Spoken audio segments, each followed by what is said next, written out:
said let me stay a while. I said let me stay a while. I said let me stay a while. I said let me stay a while.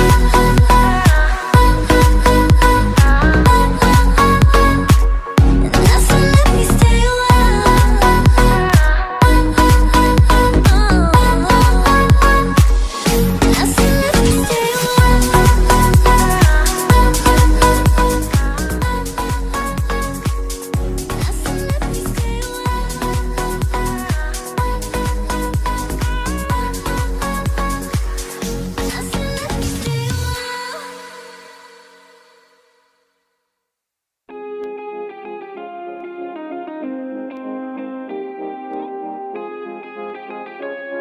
Your next fantasy.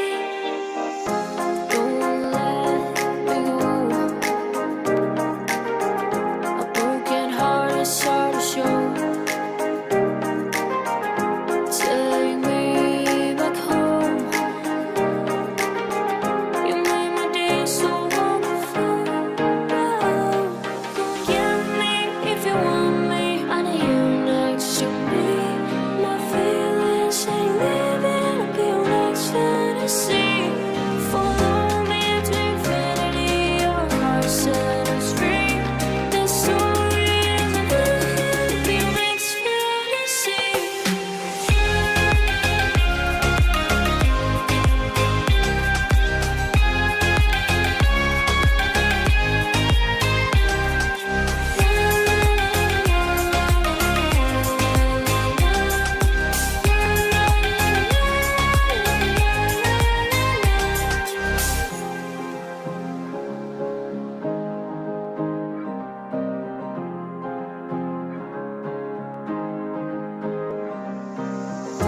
They said no, but this trip was for you. This is no, reminds me that we should have home. Give me if you want me. I need you next to me. My feelings ain't living up your next fantasy. Follow me to infinity. Your heart set us free. The story isn't living up your next fantasy.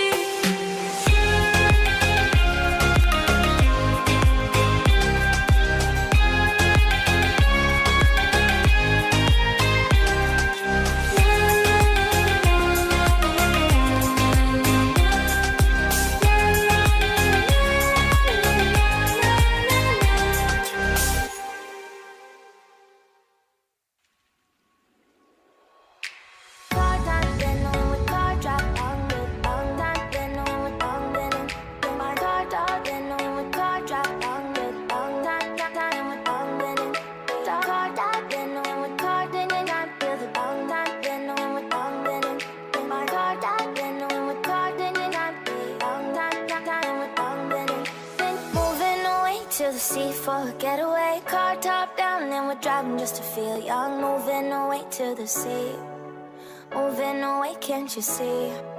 Sand in your feet, feel the breeze in the summertime. Stars in the sky, one dime for a first time. Moving away to the sea, moving away, can't you see? We'll drink honey by the ocean, it's our favorite potion. Come on baby, let me tell you one time that our days will never end, yeah. No, our days will never end, yeah. No. Come on baby, let me tell you one time that our fire got a love it till you never break apart. And we moving away to the sea, moving away, can't you see? There won't be one more time, so we gonna do this tonight. There won't be one more time, so we gonna do this tonight. There won't be one more time, so we gonna do this tonight. There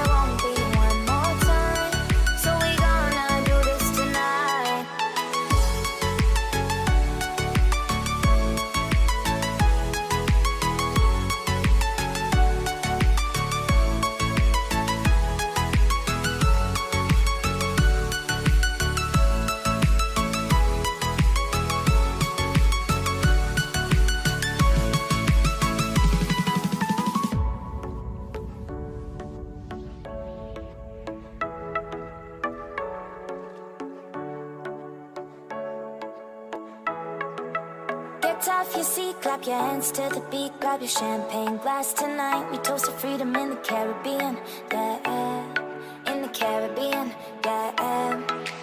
Dan, dan, dan, smoke, smoke, smoke, fire it up, let our lanterns paint the night sky red. Paint the night sky red, yeah, yeah. We'll drink honey by the ocean, it's our favorite potion. Come on baby, let me tell you one time that our days will never end, yeah. No, our days will never end, yeah. No. Come on baby, let me tell you one time that our fire gotta love it till you never break apart. We're moving away to the sea, moving away, can't you see? There won't be one more time, so we gonna do this tonight. There won't be one more time, so we gonna do this tonight. There won't be one more time, so we gonna do this tonight. There won't be one more time, so we gonna do this tonight.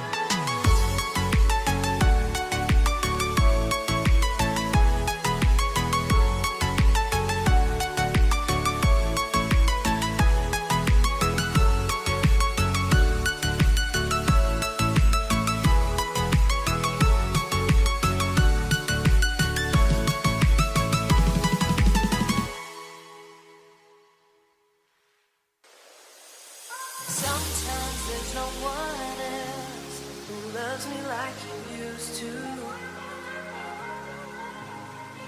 Sometimes we're not ourselves, there's no one I can turn to. And I know all the feelings that we shared are in the past. And I know your relationships are never meant to last. And I'll take some time, but I'll be alright. We're moving on, we're moving on. I know times are tough, but I've had enough.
into your life so unexpectedly.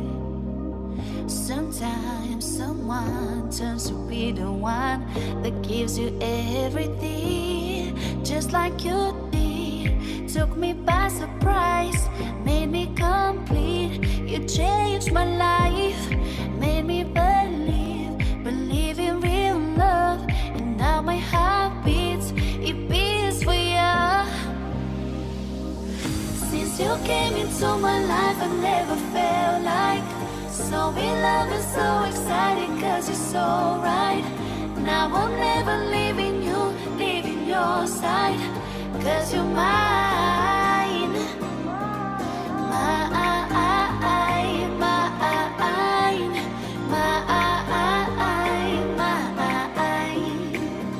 Now I'm never leaving you, leaving your side, cause you're mine.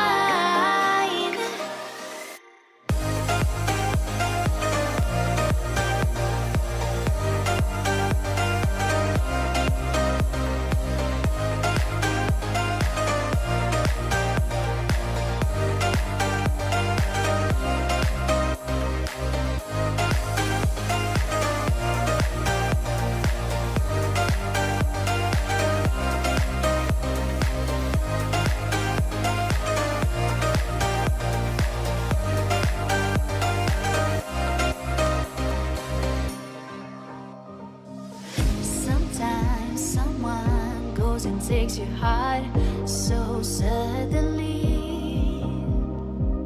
Sometimes someone just becomes a part of you so easily, just like you did. Took me by surprise, made me complete. You changed my life, made me believe in real love. And now my heart beats, it beats for you. Since you came into my life, I never felt like so in love and so excited, cause you're so right. Now I'm never leaving you, leaving your side, cause you're mine. Mine, mine, mine.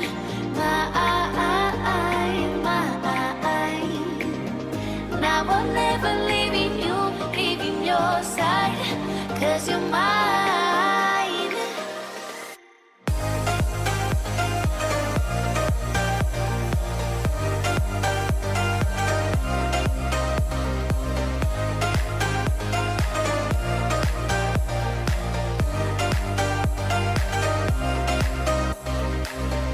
Since you came into my life, I never felt like so in love and so excited, cause you're so right. Now I'm never leaving you, leaving your side, cause you're mine.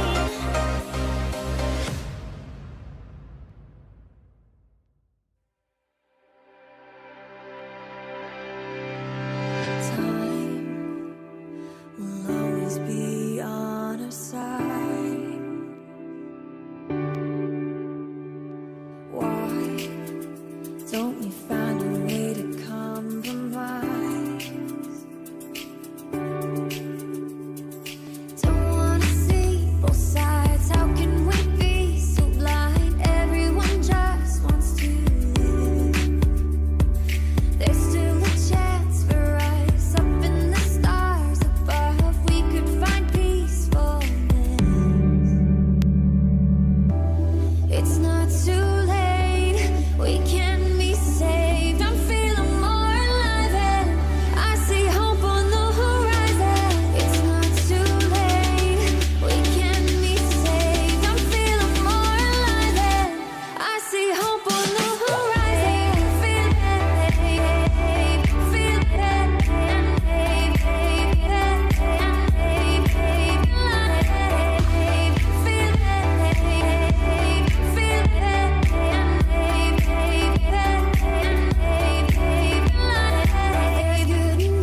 everyone will always win with love. It just might take some.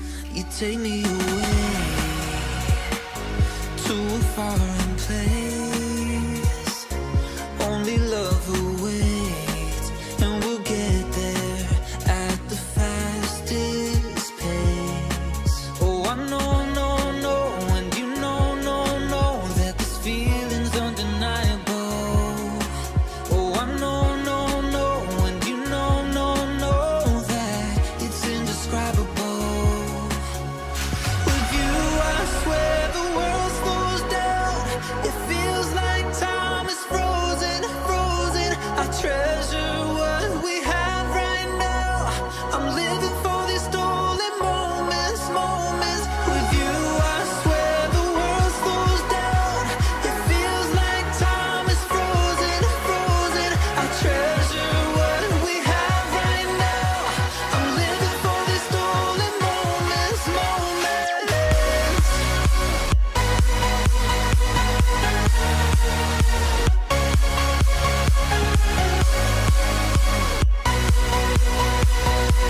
beauty and grace, diamonds in the rain.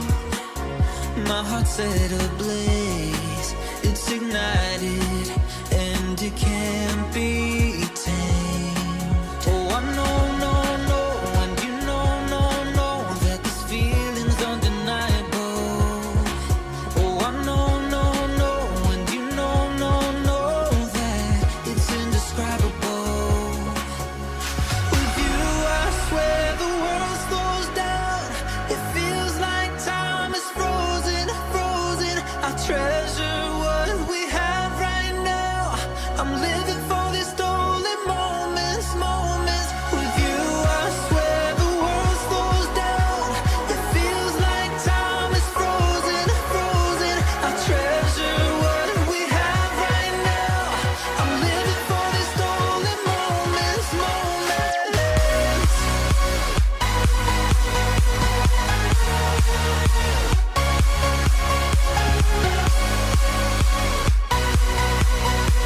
I'm living for these stolen moments.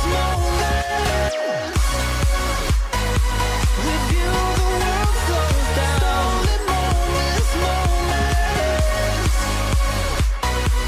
Your beauty and grace, stolen moments.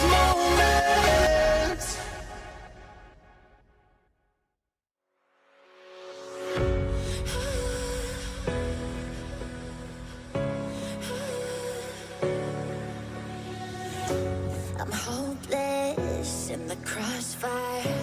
There's nowhere to go.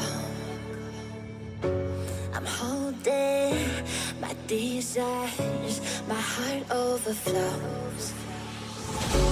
The only direction that I'll ever need is a deeper connection that's leading me. And I'm lost in your love when you hold me. Just hold me, 'cause I don't wanna run from your heartbeat. No, 'cause I'm lost in your love. I can't break the fall, you're taking it all. I'm lost in your love.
której jeszcze nie ma na paraolimpiadzie. Ja już nie widzę tego, co nigdy właściwie nie widziałem tego, co się dzieje na niebie nocą. Na korcie wszystko zależy ode mnie. Też daje dużo samodzielności. Dlaczego?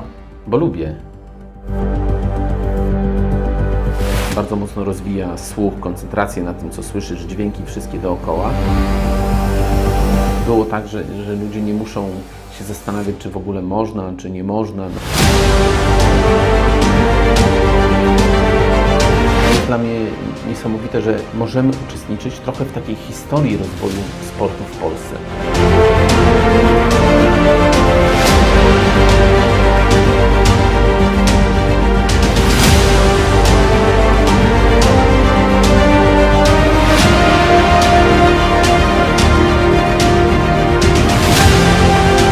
Drugi Play On Friendly Blind Tennis Tournament STK Sopot 8-11 września. Zapraszamy.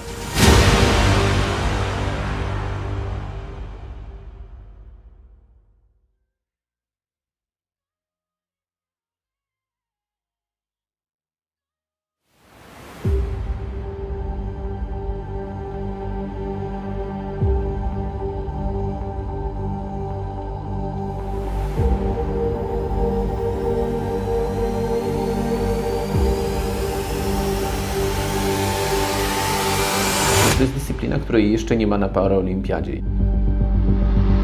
Ja już nie widzę tego, co nigdy właściwie nie widziałem tego, co się dzieje na niebie nocą. Na korcie wszystko zależy ode mnie. Też daje dużo samodzielności. Dlaczego? Bo lubię. Bardzo mocno rozwija słuch, koncentrację na tym, co słyszysz, dźwięki wszystkie dookoła. Było tak, że ludzie nie muszą się zastanawiać, czy w ogóle można, czy nie można. Jest dla mnie niesamowite, że możemy uczestniczyć trochę w takiej historii rozwoju sportu w Polsce.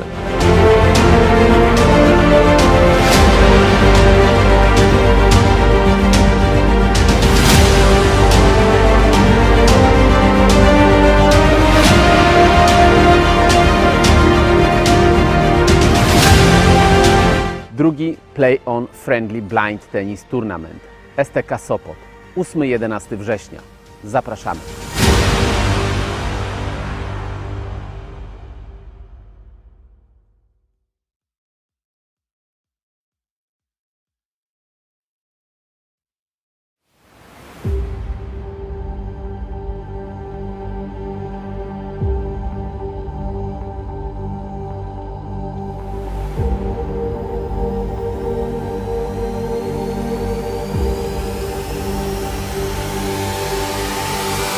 To jest dyscyplina, której jeszcze nie ma na paraolimpiadzie.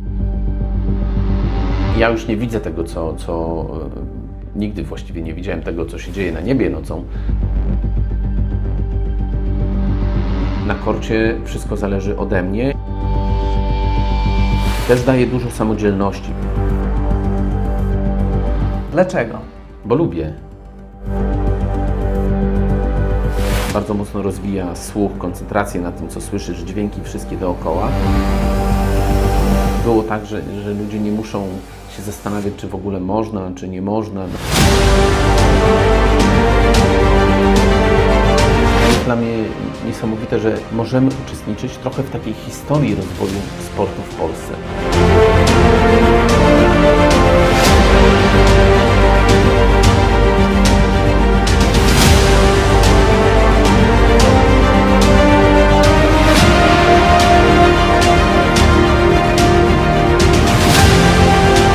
Drugi Play On Friendly Blind Tennis Tournament STK Sopot 8-11 września.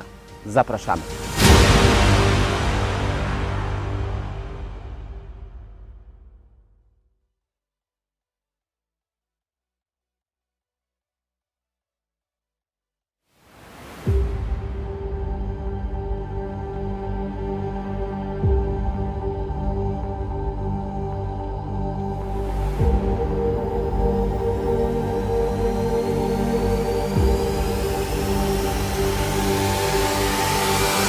jest dyscyplina, której jeszcze nie ma na paraolimpiadzie. Ja już nie widzę tego, co nigdy właściwie nie widziałem tego, co się dzieje na niebie nocą. Na korcie wszystko zależy ode mnie. Też daje dużo samodzielności. Dlaczego? Bo lubię. Bardzo mocno rozwija słuch, koncentrację na tym, co słyszysz, dźwięki wszystkie dookoła. Było tak, że ludzie nie muszą się zastanawiać, czy w ogóle można, czy nie można. Jest dla mnie niesamowite, że możemy uczestniczyć trochę w takiej historii rozwoju sportu w Polsce.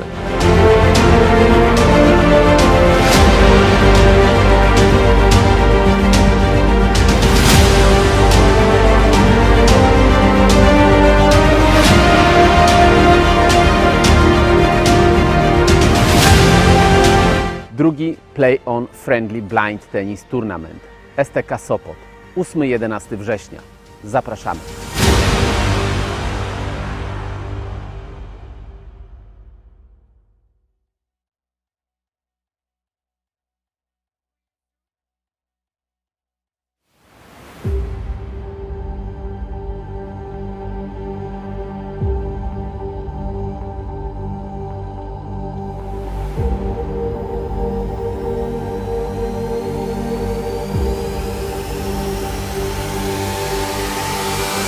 To jest dyscyplina, której jeszcze nie ma na paraolimpiadzie. Ja już nie widzę tego, co nigdy właściwie nie widziałem tego, co się dzieje na niebie nocą. Na korcie wszystko zależy ode mnie.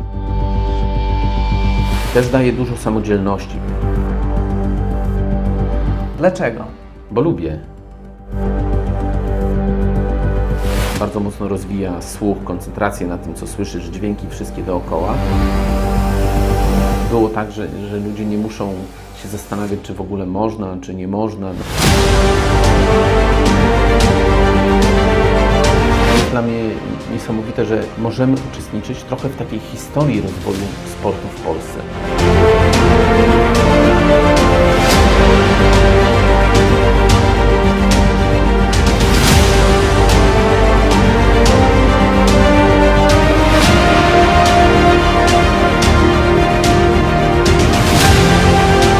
Drugi Play-on Friendly Blind Tennis Tournament STK Sopot 8-11 września. Zapraszamy.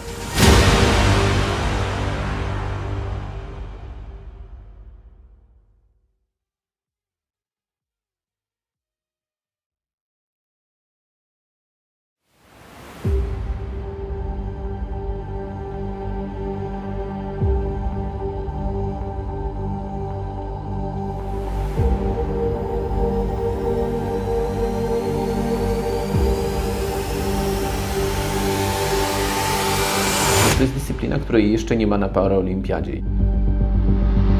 Ja już nie widzę tego, co nigdy właściwie nie widziałem tego, co się dzieje na niebie nocą. Na korcie wszystko zależy ode mnie.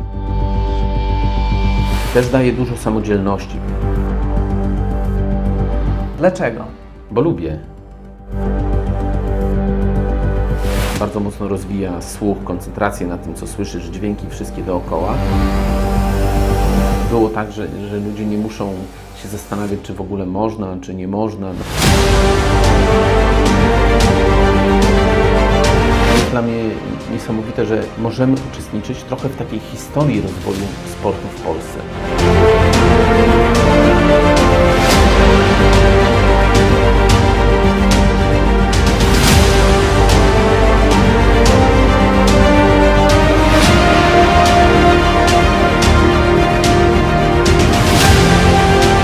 Drugi Play-on Friendly Blind Tennis Tournament STK Sopot 8-11 września. Zapraszamy.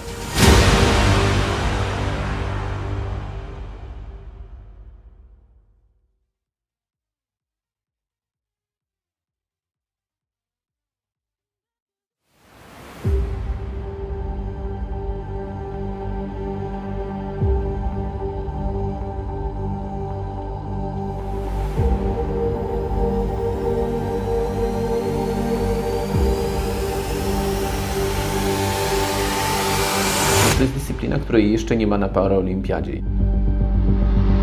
Ja już nie widzę tego, co nigdy właściwie nie widziałem tego, co się dzieje na niebie nocą. Na korcie wszystko zależy ode mnie. Też daje dużo samodzielności. Dlaczego? Bo lubię. Bardzo mocno rozwija słuch, koncentrację na tym, co słyszysz, dźwięki wszystkie dookoła.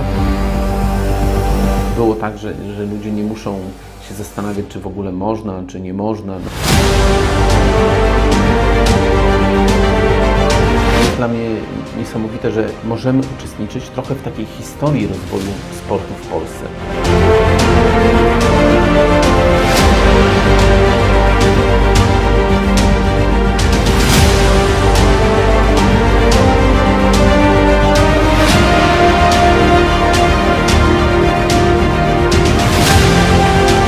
Drugi Play-on Friendly Blind Tennis Tournament STK Sopot 8-11 września.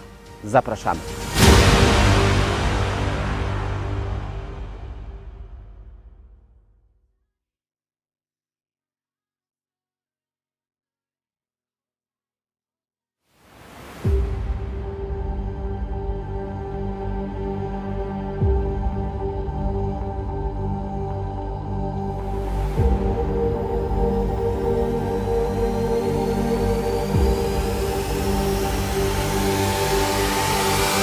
To jest dyscyplina, której jeszcze nie ma na paraolimpiadzie.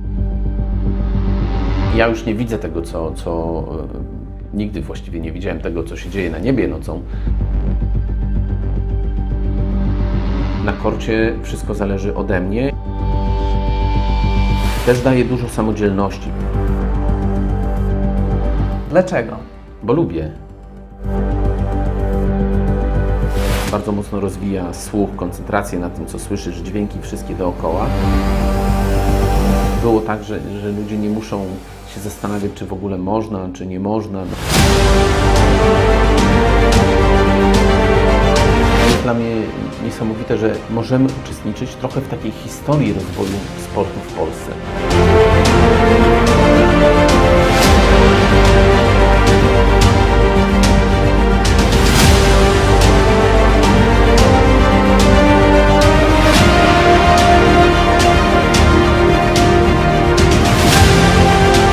Drugi Play-on Friendly Blind Tennis Tournament STK Sopot 8-11 września. Zapraszamy.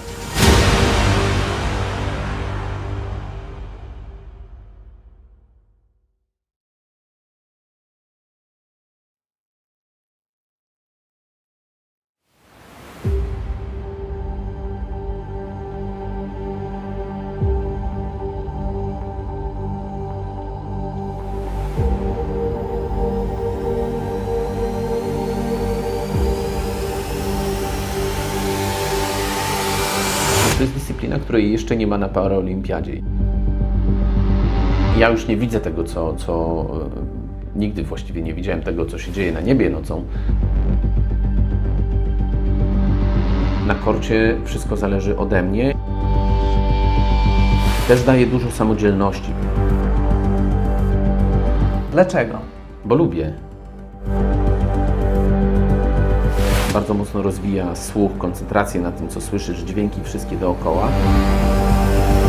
Było tak, że ludzie nie muszą się zastanawiać, czy w ogóle można, czy nie można. Jest dla mnie niesamowite, że możemy uczestniczyć trochę w takiej historii rozwoju sportu w Polsce.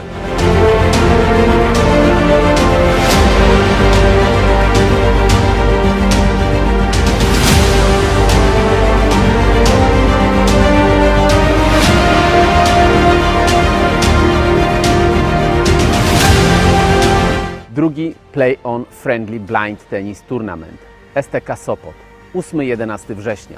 Zapraszamy.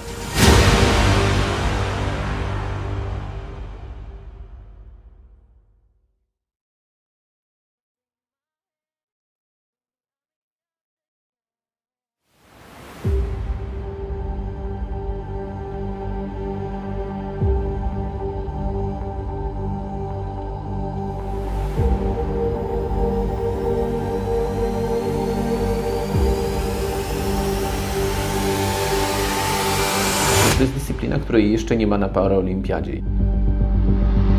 Ja już nie widzę tego, co nigdy właściwie nie widziałem tego, co się dzieje na niebie nocą. Na korcie wszystko zależy ode mnie. Też daje dużo samodzielności. Dlaczego? Bo lubię. Bardzo mocno rozwija słuch, koncentrację na tym, co słyszysz, dźwięki wszystkie dookoła. Było tak, że ludzie nie muszą się zastanawiać, czy w ogóle można, czy nie można. Jest dla mnie niesamowite, że możemy uczestniczyć trochę w takiej historii rozwoju sportu w Polsce.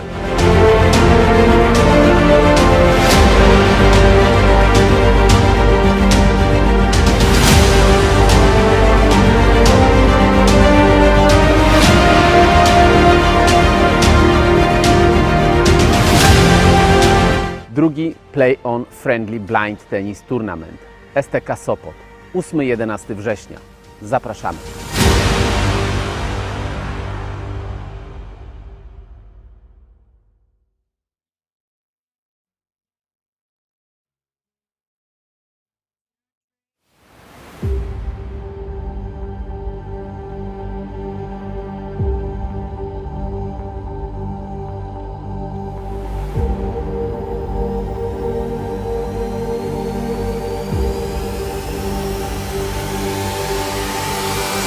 To jest dyscyplina, której jeszcze nie ma na paraolimpiadzie.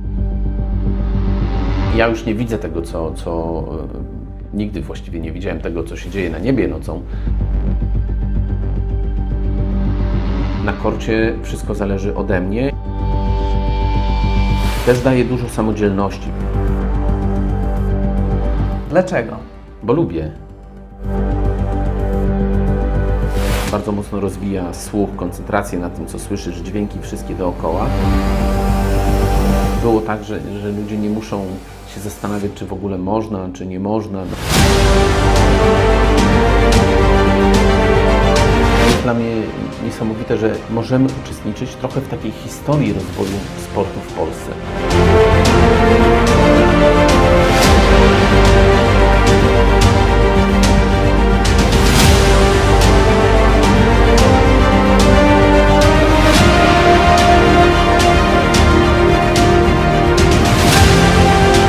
Drugi Play-on Friendly Blind Tennis Tournament STK Sopot 8-11 września. Zapraszamy.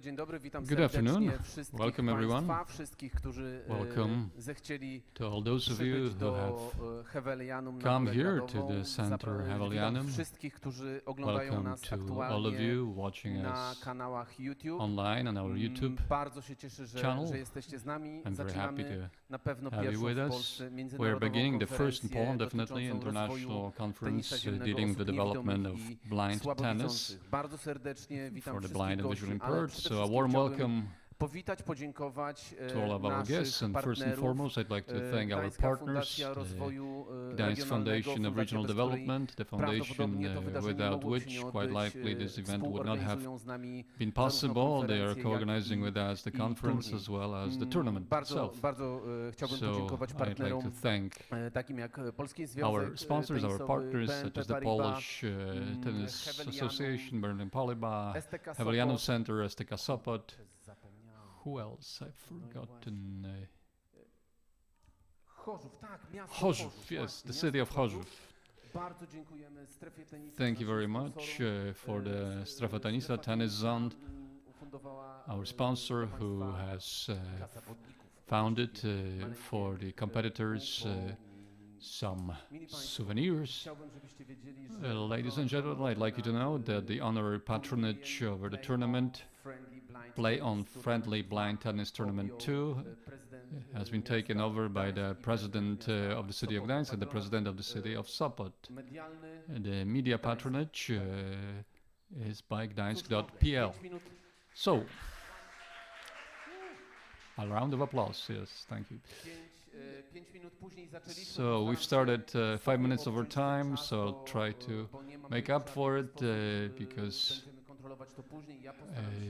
I guess it will be the best. I'll try to speed things up. Of course, I'll try to give a discreet signal to everybody who's presenting, for example, by saying time over, letting them know that they're running out of time. Each and every one of us has about 10 minutes. My presentation deals mostly with the ABC of blind tennis, ABC. That is a quick introduction into blind tennis, the rules of the game. Blind tennis is tennis almost like any other form of tennis. Why almost? Well, because we are playing with different balls. The balls have to be safe and they have to be audible. They have to be safe because they are made out of foam, and they have to be audible because inside we have a rattle, a plastic capsule with granules which gives us the possibility of hearing the ball by a visual impaired or a blind person.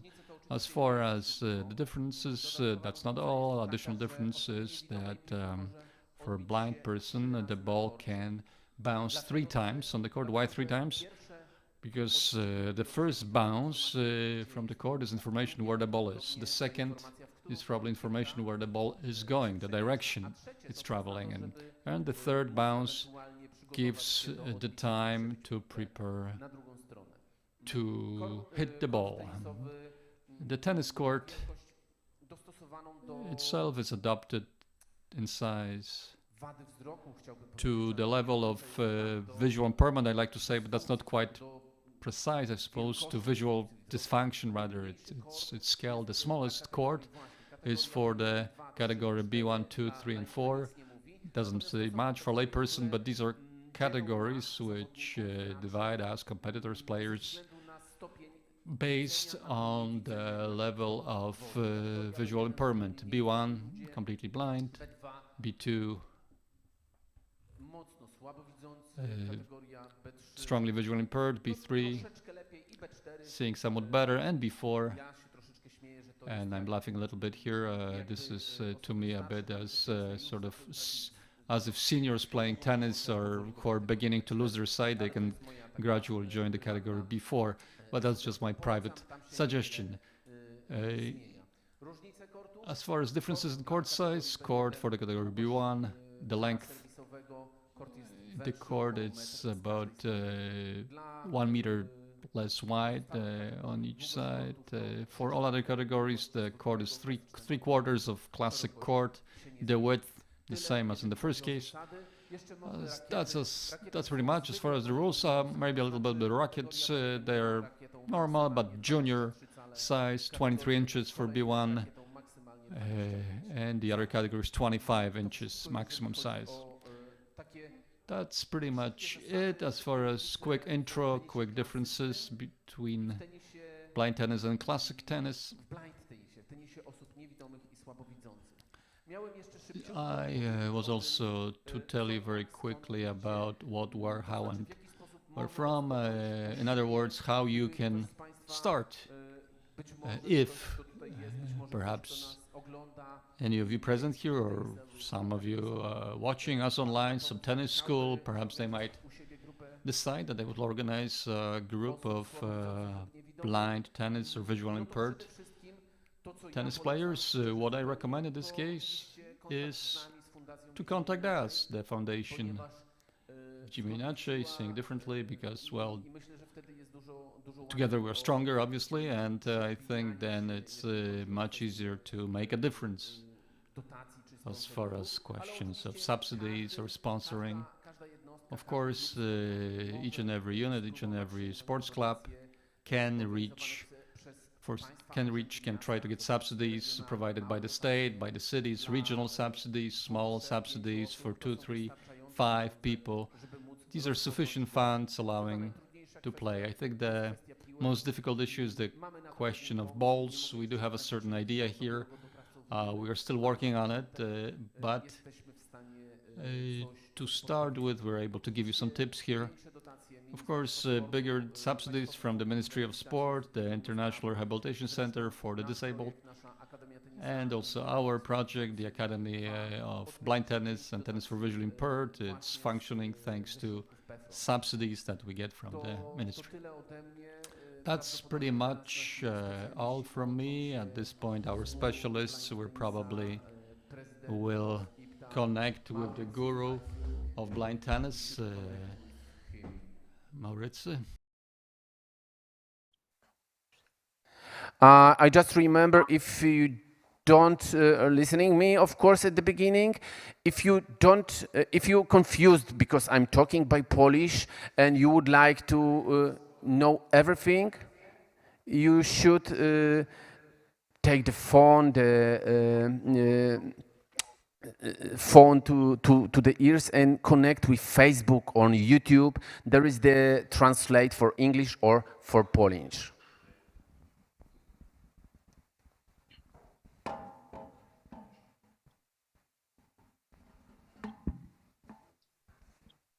Ja poczekam, jeszcze nie siądę. Jakby co, czekam, chłopaki, na informację, czy udało nam się połączyć, czy nie, dobrze? Jak nie, to będziemy ogrywać tę sytuację jakoś. Mam anegdotkę. Ja zawsze mam anegdotki, głównie o tym, co nie wyszło.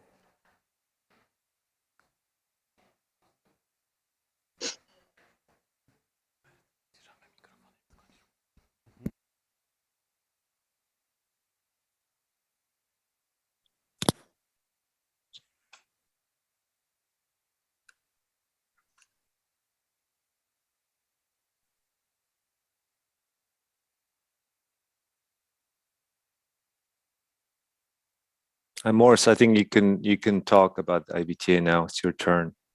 Yeah.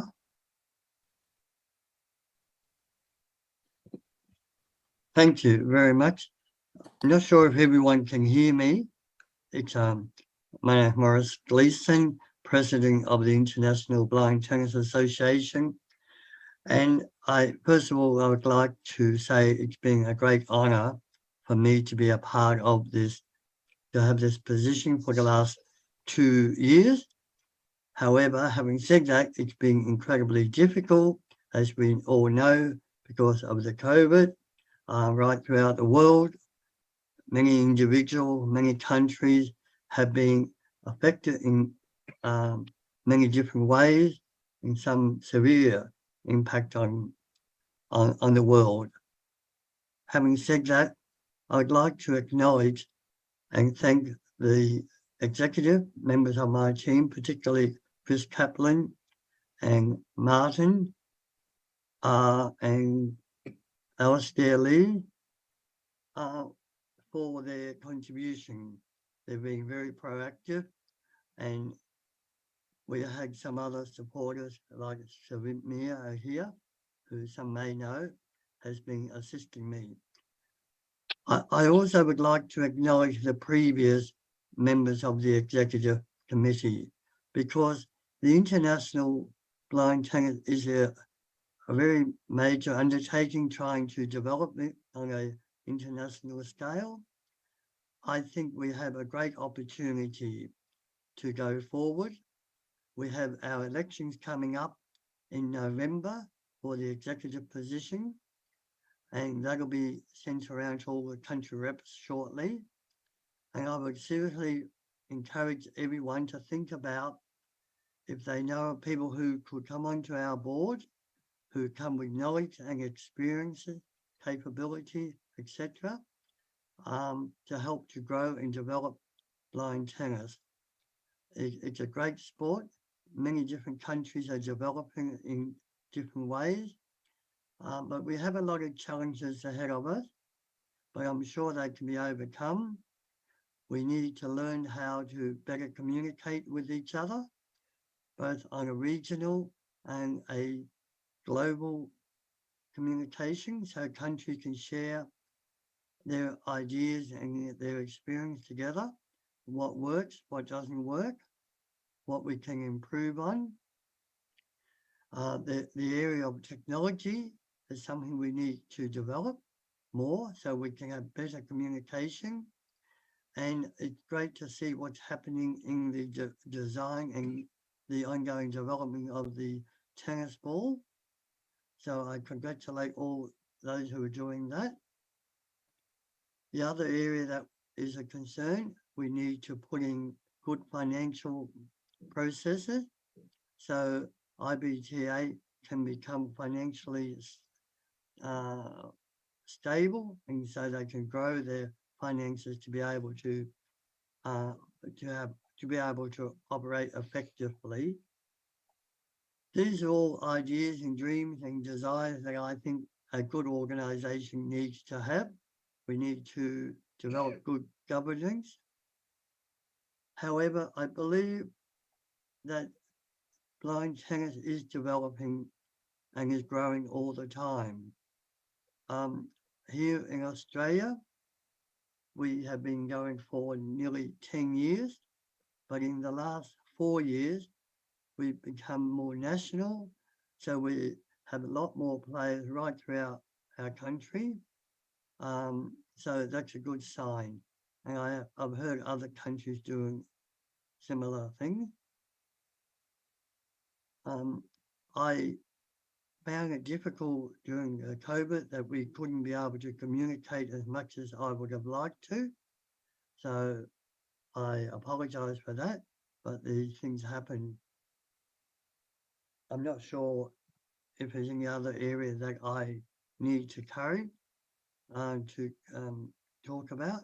If anybody doesn't understand and would like to, if we have the mechanism for me to clarify anything, please let me know either now or after the meeting.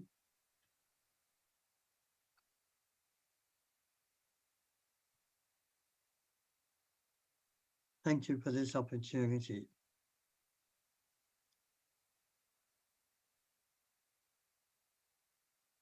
Thank you, Morris. Kuba, you can take over. Yeah.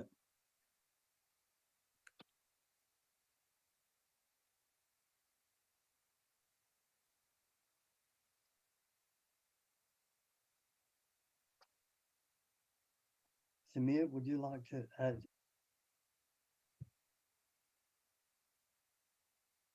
I think if you would like say something more, of course, can do it. But if not, of course, Martin is ready. Yeah, what I would encourage all countries to have a look at existing people you know, even people outside. Have a look at what we call portfolios. That's each position from the president, the vice president. There will be a position description given. Have a look at it and choose the area that you know that a person has skills and experience in. And a good board will attract people who have a lot of experience in that area. They don't necessarily have to be blind or vision impaired. If they are and they have that experience, that's a plus. So certainly have a look at all the nominees, and I would encourage people, if you want to nominate, put the reason why. Usually what you do, you put the reason why you want to join the board. What do you bring to the board? What experience? What can you give? And what can you learn from it? But I encourage everybody, because I'm sure amongst all the countries, we will have a lot of experience and people who are skilled. From Samir here to me, thanks Maurice. Martin is going to present now. Alert. I might go now, everyone. It's well after midnight in my country. Good night. Thank you for the opportunity.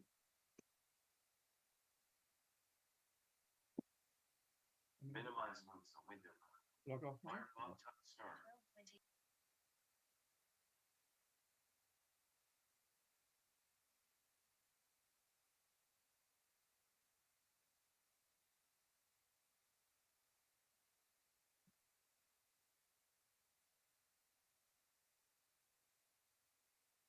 Is that better? So for those of you who don't know me, my name's Martin Etheridge. I'm from England, and I'm here wearing two hats. So there's me here as a volunteer. W podwójnej roli jestem tutaj jako ochotnik, jako wolontariusz. Będę pracował jako sędzia na korcie, ale jestem również w roli członka komitetu blind tenisa. Tak więc gram od około, właściwie sędziuję od około 30 lat. Ostatnio raz byłem w Polsce 20 lat temu podczas Davis Cup. Kuba, we can't hear Martin. Natomiast zaangażowałem się w blind tennis jakieś 8-9 lat temu i od razu połknąłem bakcyla. Trudno sobie wyobrazić, czym jest blind tennis, dopóki się go nie zobaczy lub nie zagra, tak więc trudno jest w zasadzie o tym. What it's like to actually see in action. But I must admit, I've been hooked on it ever since, and it's great to be able to play a really small part in helping develop the sport. And so in terms of my own role, because of my officiating background, what I'm really keen, I'm really interested in, what I bring to the table is like a knowledge of the rules and regulations. And what I'm hoping to do is we want to keep it as close to sighted tennis as we can, but obviously we need to make adaptations. So when I was, during lockdown, one of my projects was to do a bit more research around blind tennis. And then as a result of that, I actually did one of my bucket list aims, which is to actually write a book. So the book was on the rules of blind tennis and the history. So I was very inspired by the story of Miyoshi Takai, who invented the sport. And so I wanted to do the book true to his memory. And so I've got like stories in there from his widow, Itsuko, and other people in there who knew him, and sort of try to bring the whole story to life. I'll keep it very brief. So in terms of my role, I suppose what the main thing is I don't know much about blind and VI tennis, so I'm really here to listen to you, the experts. But I would see that the main priorities have been so far on the IBTA side is to try and get a baseline. So we've got somewhere to measure how far we've got. And it's surprising to know how difficult it was to get information like how many people play blind tennis across the world. That was a real struggle to get that, what you would think is very simple information. And I think we got a ballpark figure of around 1,000. But there's so many different interpretations in different countries about what that actually means. But that gives us a sort of an idea, a starting point. And we've got about 13 or 14 countries at the moment. But again, that's very fluid because things go up and down. So that's a sort of starting point against which we want to sort of grow the sport. And so what I've been looking at over the last 2 years in the IBTA role is the key, the key thing I think we should be concentrating on is the ball, which is easier said than done, because I think the inventor, when he came up with the ball we've got today, I think it took him 23 years to come up with that design.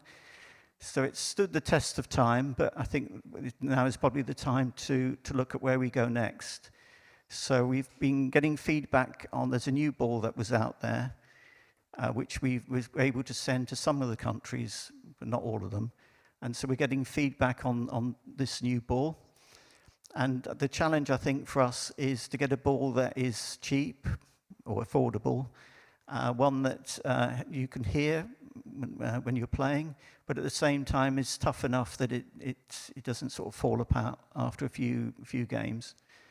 And also one that bounces And I think once we get the ball right, then that will have a knock-on effect with everything else, like the rules and the like. So that was number one. And then the other thing I've been concentrating on is connecting people. So it's very much that a lot of the answers I think are already out there in different countries. So the key, I think, is to get people talking to each other. And I think one of my next priorities is I was talking to Wes. I promised not to put you on the spot, Wes, but I promised maybe to set up a coaches network. And I've already got a few volunteers to sit on that. And the idea is they would then talk amongst themselves about where they want to go. And you could also maybe look into do some sort of players network. Not sure how that's going to work. So I don't know, it's very much early days. I've only been doing the job 2 years on the IBTA side. I was working with Morris on setting up a lot of the basics, so things like setting up IBTA as an organization. So that took quite a while. So now we've got a lot of the basics in place. I think this conference is an excellent start. So well done on organizing on this. Yeah. And we've got one of the Americans that they've offered to host the conference next year. So I think this is quite an exciting time to be involved in terms of connecting people and learning from each other. Not sure, I didn't want to talk too much at this stage. What I want to do is during the tournament is get your ideas about where we can make improvements, because what we're looking for are small things that we can to make a start on and help develop it, because it's such a huge area. I think it's going to take time to actually bring about change in the sport. I think that's how I've got all my notes in front of me. So if you've got any questions, I'm happy to answer. Oh, so many people, so we don't know who's first.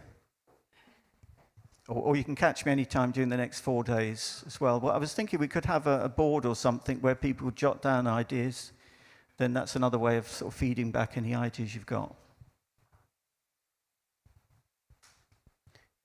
Okay, if you don't have any question for Martin, like example, so we try to connect with another speaker. It should be, as I remember, Chris Kaplan from Germany.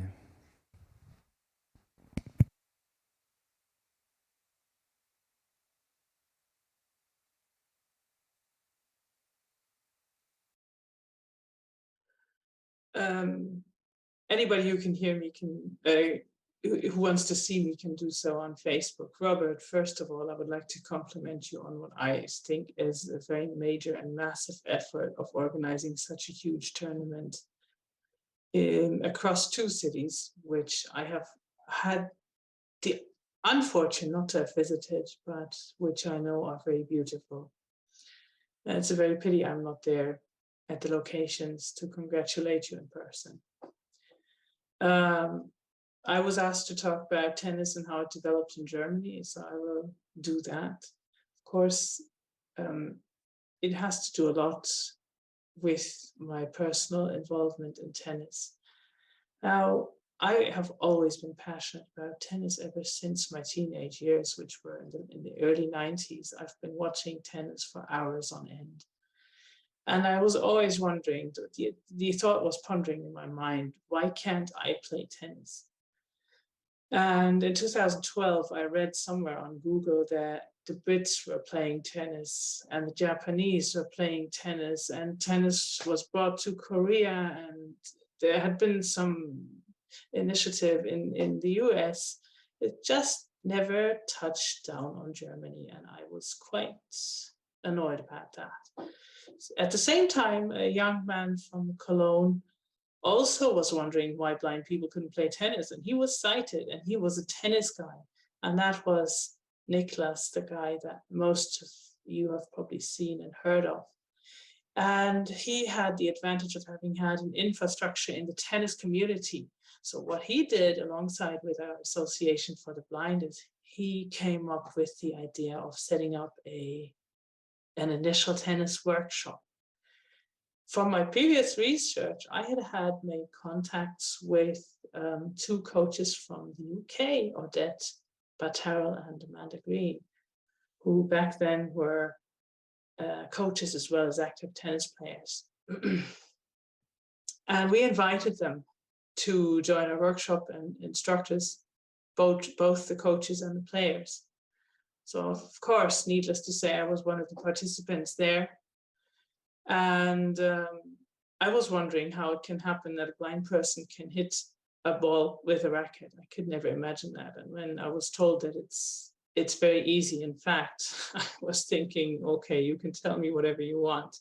But it was true.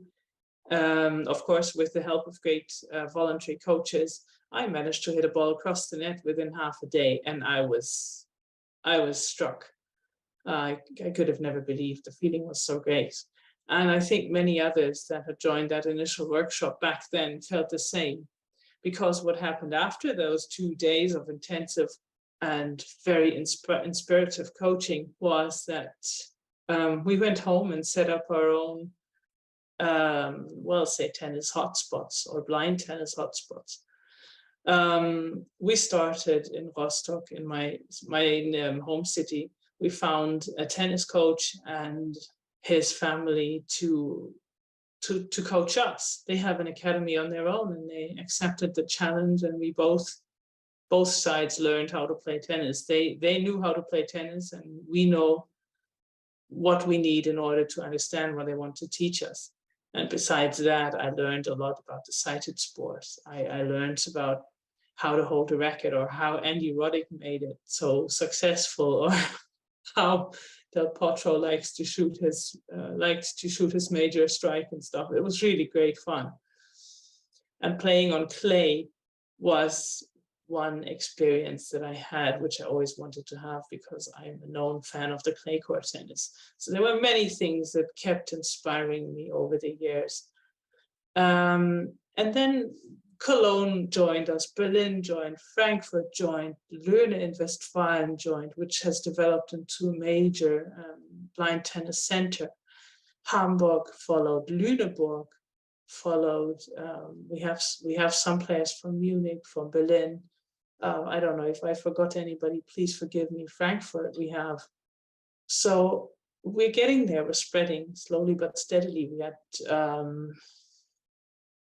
another spot lately, Wuppertal, I think it was. So we're going by the year, and that is great to see. In 2017, we played qualifiers for the national for the first tournament.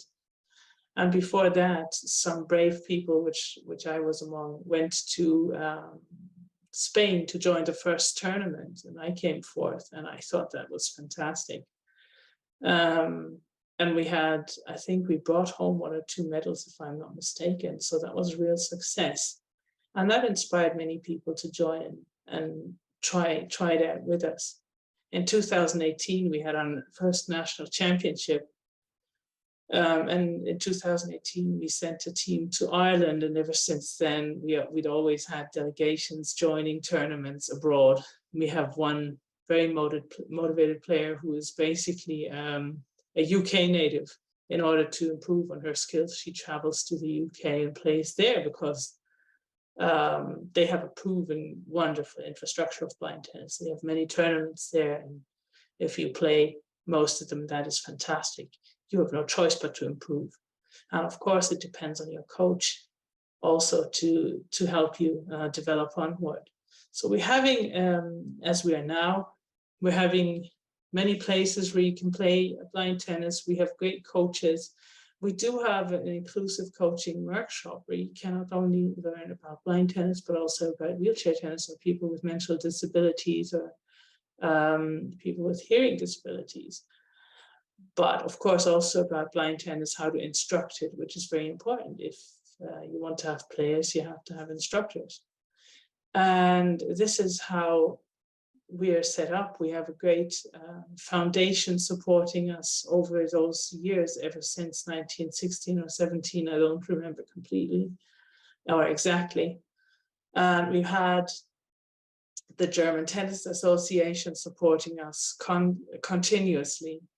We have the German Association for the Blind also being a very reliable partner, supporting us in hosting the annual workshop.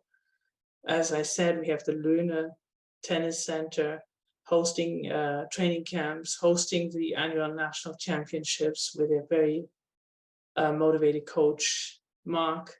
And so our blind tennis landscape lives with and from the involvement of many. And before I go again, let me thank all the organizers in Poland, the technical support, the simultaneous interpretation, the umpires, the volunteers, the assistants, drivers, shuttles, and whoever else is involved. It's a massive thing.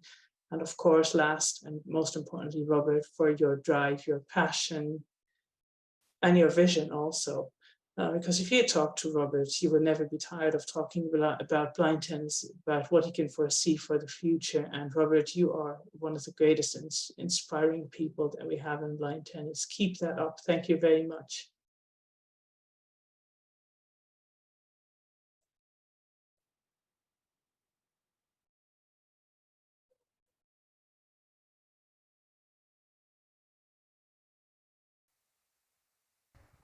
Going there? You want two microphones? If you have. Of course, yes, we have. One is. Thank you.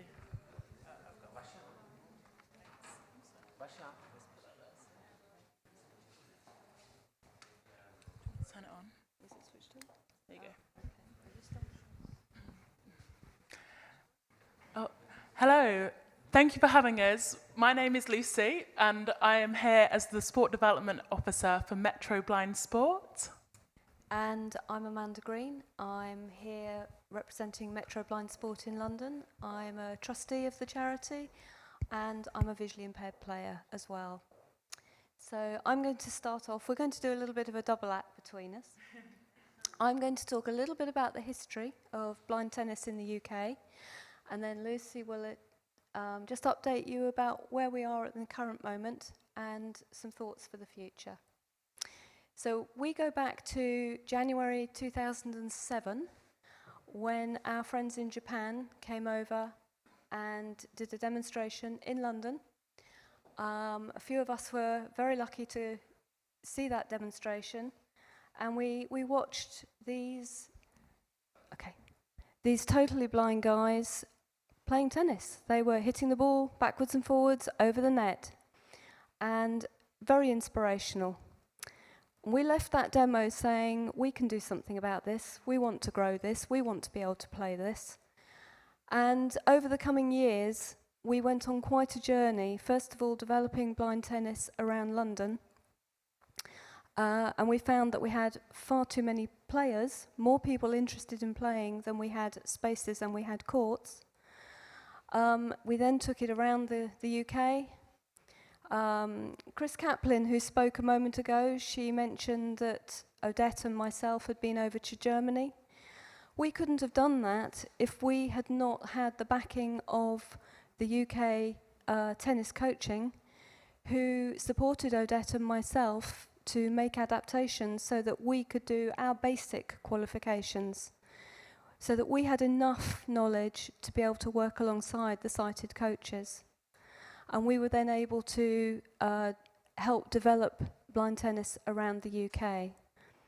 As Metro, we held the national tournaments for the first, from 2008 to 2014, by which point we had done our work with the LTA, that's the Lawn Tennis Association, our governing body. They had adopted us, if you like. They believed in what we were doing, and we handed over our baby. Our baby of blind tennis was handed over to our governing body, and they have then picked it up and ran with it since then. Quite privileged just to be involved in setting up the rules internationally. As Martin has said, I was part of that initial cohort that set up the International Blind Tennis Association. So it's fantastic to hear from all the speakers today about the movement going forward. But I'm going to hand you to Lucy for the current situation. Hello. So, talking about the development of VI tennis in the UK. So, the numbers participating in the UK have dropped from roughly 500 to an estimated 300. There are thought to be a few reasons behind this, including the pandemic, so COVID-19, the cost of living crisis, which is currently happening in the UK, and the discovery of some double counting of numbers. So as Amanda said, we work closely with the Lawn Tennis Association, the LTA, the national governing body for tennis in the UK, who are supporting the blind in VI tennis. So we are from Metro Blind Sport, which runs in London, and we are a charity. And I'm sure you'll meet quite a few of us. There are 7 of us here today. Metro Blind Sport provides tennis, along with other sports, to individuals who are blind or partially sighted. Metro Blind Sport work hard with the LTA and its members to subsidise, increase the numbers playing tennis, and the offer of what is available. Not every part of the country has as much support from clubs, charities, and organisations such as Metro Blind Sport. Consequently, different areas of the UK have different offers of blind and VI tennis for people in that area. For example, in London, there are numerous places to play blind and VI tennis, whereas in other areas of the country, some people are travelling 2 hours to access their local tennis session. So this year, the LTA have organised 9 regional tournaments. They think that this is too many in the current climate, as players were spread too thin, resulting in low numbers at each event. Some county championships are now inclusive of VI and other disability groups, and players are encouraged to attend these. Players are joining local clubs and find sighted players to play with, or small VI groups. Join and organise their own coaching. This is great and probably happening more than we realise, and they're not included in our numbers. In the UK, there is generally more outdoor play than previously was happening.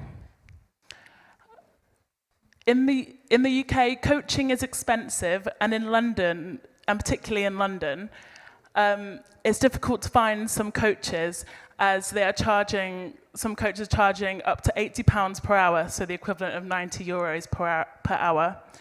Outside of London, it can be better, especially if the VI group can get established with that local club. Tennis camps are available in the UK, available for the GB team. The current only other camp available is the Dan Maskell Trust, which hosted a camp in the North East in June, and are hoping to host a camp in the south of England in the autumn. There's possibility of other camps coming up in the UK, but nothing's been confirmed as of yet. The LTA continue to run a VI advisory group made up of the LTA, coaches and player representatives, who players can contact to raise matters to, such as rules, development, and discuss tournaments. In the UK, we follow the international rules. However, there are areas which we are experimenting with. For example, B2s and 3s play with 27-inch rackets, and B1s are playing with eye patches under their shades. In the UK, juniors remain difficult to reach, and the numbers are still, unfortunately, very low. The LTA a couple of years ago had a major reorganisation, which saw disability tennis was fully integrated with the rest of tennis, which is great, as it's inclusive. But this also means that there is no set member of staff in the UK, in the LTA, who is kind of there just to implement growing tennis and the organisation. I also wanted to say just thank you for having us and inviting us to speak.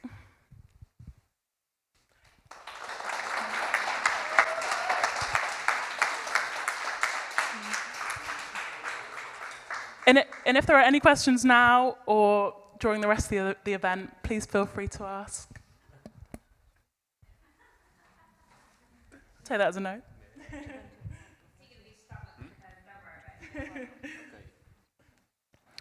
So at this moment we try to connect with another speaker from Argentina, Eduardo Raffetto. I hope probably the guys have some technical problem with connected. Maybe we can start to speak with another speaker here. How do you think, guys? I don't know. Maybe you can put the finger. I will not see, but is it always work? Kuba, jak myślisz? Wypuszczamy kolejną osobę, zapraszamy do mówienia, czy próbujemy się łączyć jeszcze? Kuby nie ma. Nie ma Eduardo. Eduardo is not connect with us, so I think this is the moment. This is the moment to... What? Anegdotka. Yes, anegdotka. I don't know how it's in English, anegdotka, but it's some good, short thing about the situation. The situation is Eduardo is not connect. Why? We don't know. So I think this is the best time for our another speaker from Ireland, Babs Weiberg.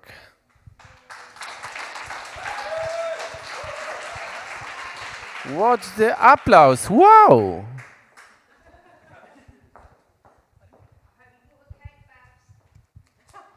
I have no cake today. You must check. Is it? Oh, it's okay. It's okay. It's not our. Don't be afraid. Okay. May I? Yeah.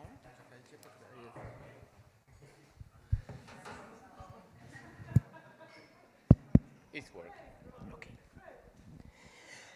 Hello, everybody. My name is Babs Weiberg. I'm a B2 player from Dundalk in Ireland, and I had the pleasure playing in the tournament in Wrocław here in Poland last year. I liked and enjoyed it so much. Okay, sorry, thank you. I liked and enjoyed it so much that I said straight away that I would be back if there is another tournament here again.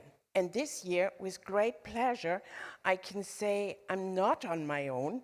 With me from the west of Ireland are Marguerite and Siobhan, both B2 players, and Wesley, their coach. Then, when I was asked to speak at this conference about the way players like to see changes or improvement in VI and blind tennis, I asked some of the players back home if what was important for them, because it was not about what I think, but to find out what their ideas and opinions were. The one thing they made very sure of was to say how much they love to play, and they would like more, literally more of everything. Please allow me to list up a few of the points these players, male and female, mentioned. 1, more chances to train.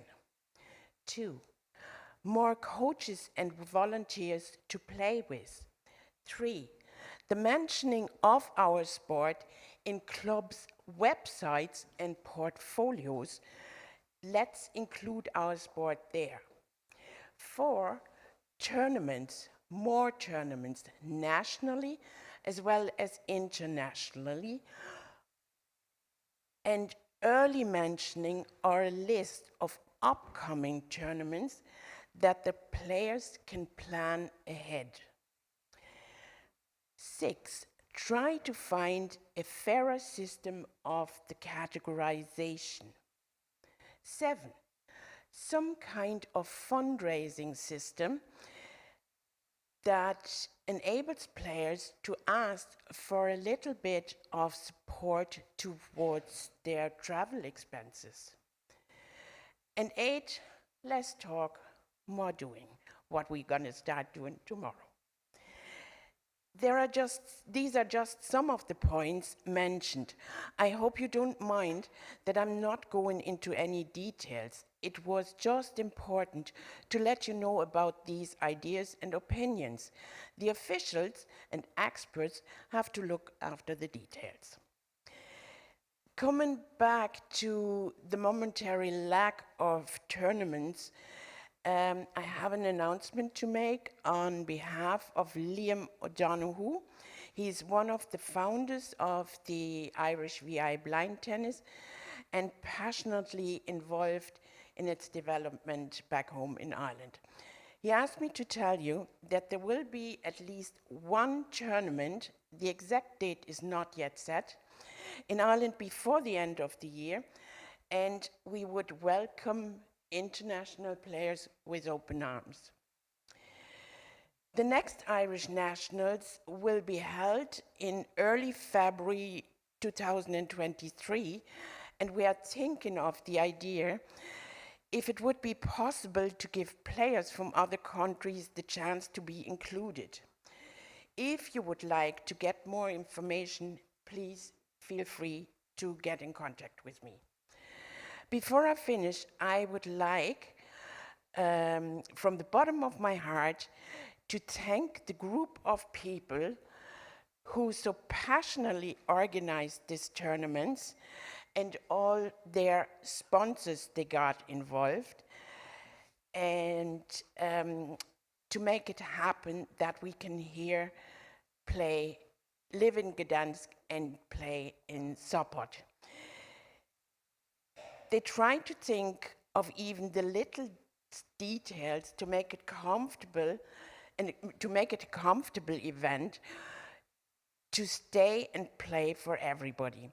It is absolutely amazing what you've done and achieved.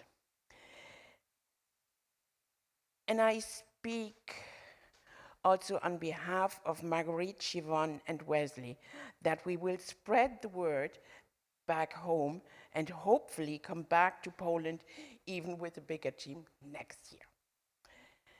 Thank you for listening, and I hope to see you all again next year. I'm wishing you all the very best for a great tournament from tomorrow. Thank you very much.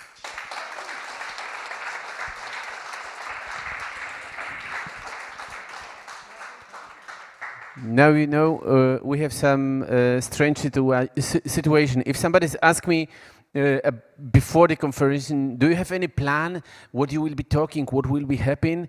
And I says, yeah, I have something in my head, but I don't have a regular plan. Why? Because usually it's changing. Now probably we have some surprise. Somebody's connect with us, another person from Australia, so give him the chance to speak with us.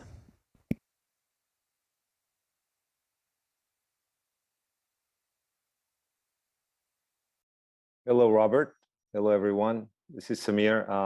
Hope everybody's hearing me now. Thanks for the invitation. Robert, as you know, I was coaching the Australian team for many years.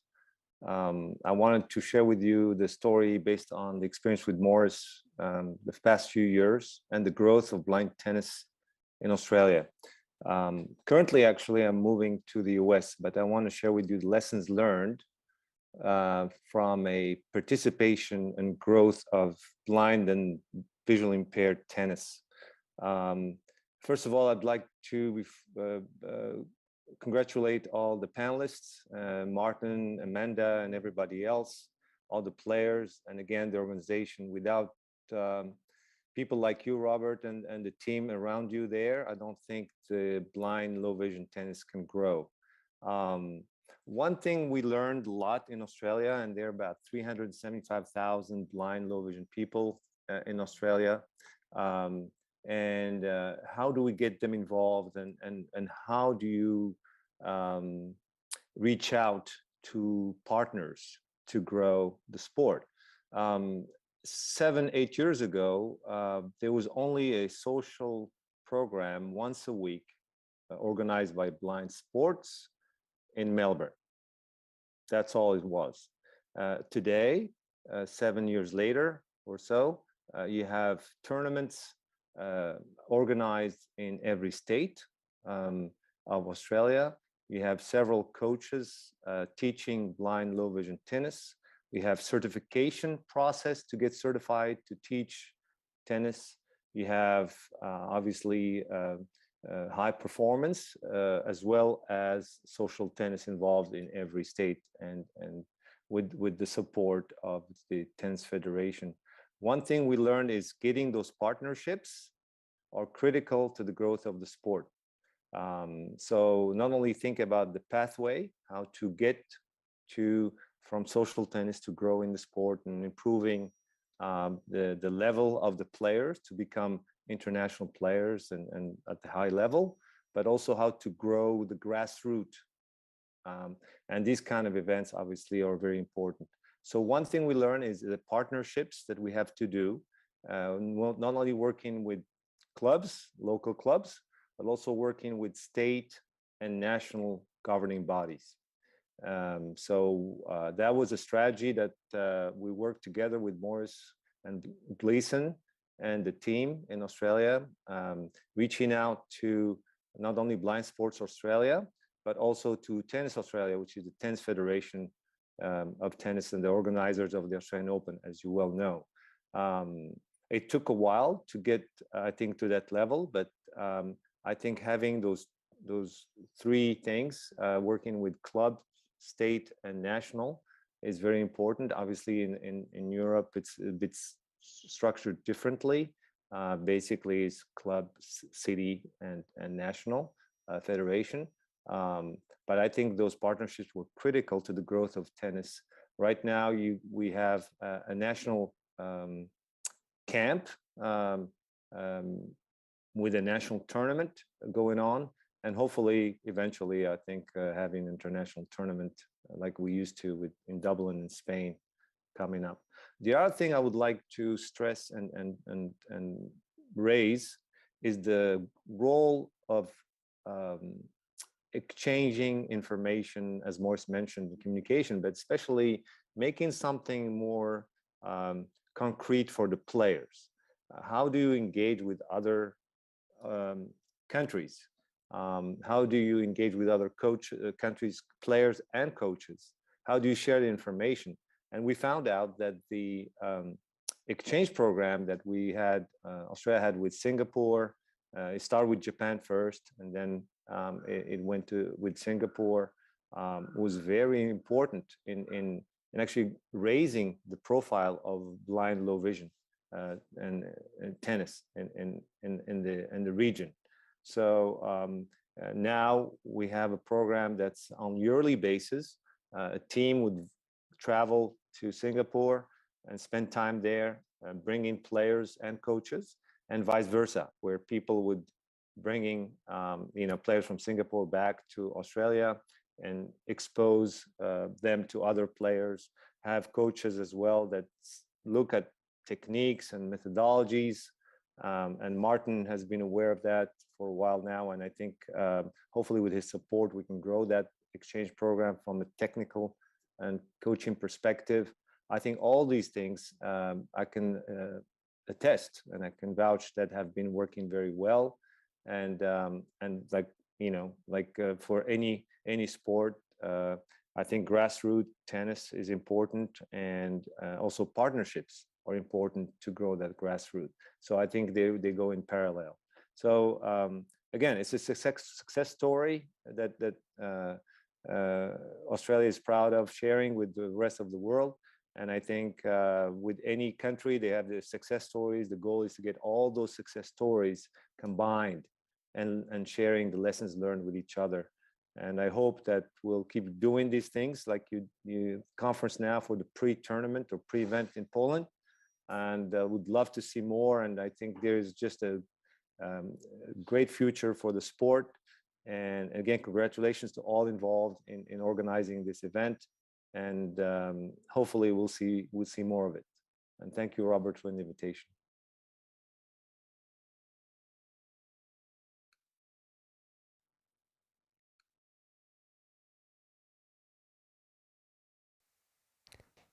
As I thought, we don't have connect with Eduardo's, right? They moved ahead. No. Okay. So that's the best moment probably for each of you, because at this moment we have 25 minutes rest. You can eat something, you can drink some tea, coffee as you want. After the break, we are meet again here. It will be more Polish probably, but it also important. Why? Because I really hope that the conference like that, it will be some kick for the blind tennis to move.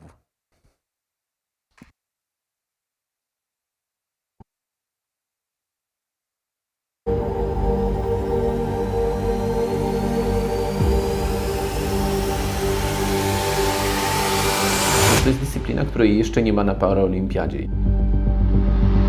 Ja już nie widzę tego, co nigdy właściwie nie widziałem tego, co się dzieje na niebie nocą. Na korcie wszystko zależy ode mnie. Też daje dużo samodzielności. Dlaczego? Bo lubię. Bardzo mocno rozwija słuch, koncentrację na tym, co słyszysz, dźwięki wszystkie dookoła. Było tak, że ludzie nie muszą się zastanawiać, czy w ogóle można, czy nie można.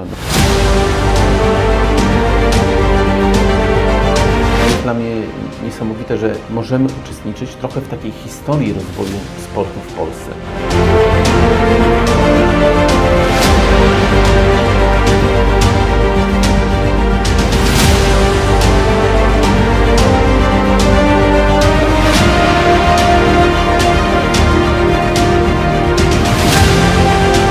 Drugi Play-on Friendly Blind Tennis Tournament STK Sopot 8-11 września. Zapraszamy.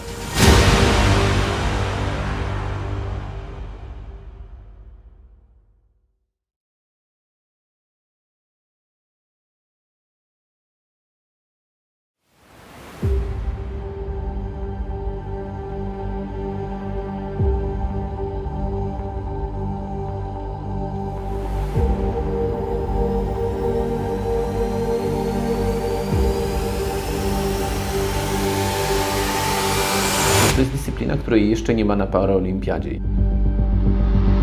Ja już nie widzę tego, co nigdy właściwie nie widziałem tego, co się dzieje na niebie nocą. Na korcie wszystko zależy ode mnie. Też daje dużo samodzielności. Dlaczego? Bo lubię. Bardzo mocno rozwija słuch, koncentrację na tym, co słyszysz, dźwięki wszystkie dookoła. Było tak, że ludzie nie muszą się zastanawiać, czy w ogóle można, czy nie można. Jest dla mnie niesamowite, że możemy uczestniczyć trochę w takiej historii rozwoju sportu w Polsce.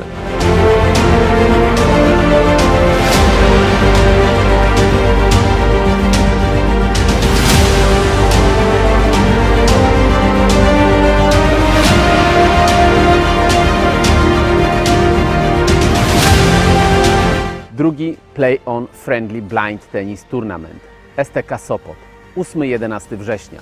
Zapraszamy.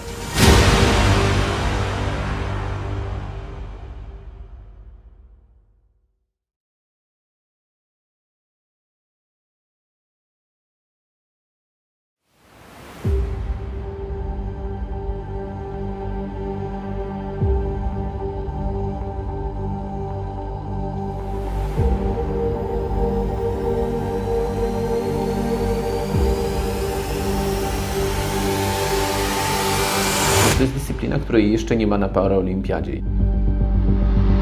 Ja już nie widzę tego, co nigdy właściwie nie widziałem tego, co się dzieje na niebie nocą. Na korcie wszystko zależy ode mnie. Też daje dużo samodzielności. Dlaczego? Bo lubię. Bardzo mocno rozwija słuch, koncentrację na tym, co słyszysz, dźwięki wszystkie dookoła. Było tak, że ludzie nie muszą się zastanawiać, czy w ogóle można, czy nie można. Jest dla mnie niesamowite, że możemy uczestniczyć trochę w takiej historii rozwoju sportu w Polsce.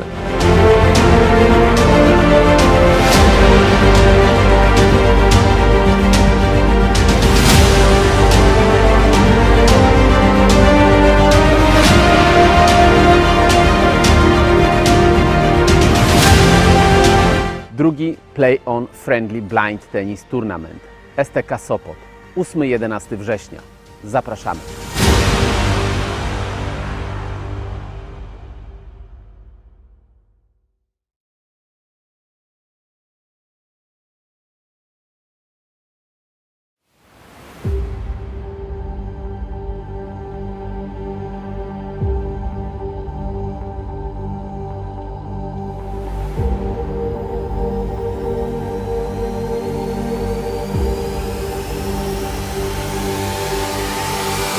To jest dyscyplina, której jeszcze nie ma na paraolimpiadzie.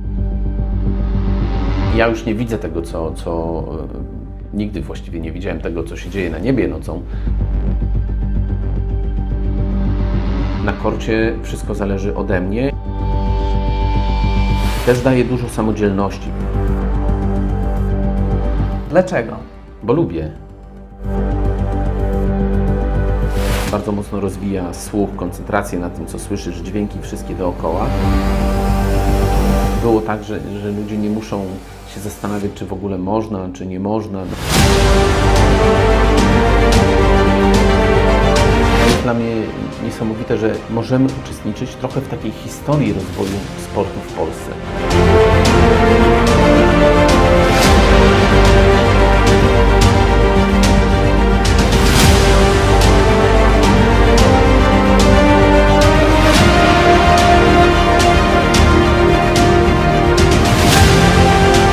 Drugi Play On Friendly Blind Tennis Tournament STK Sopot 8-11 września. Zapraszamy.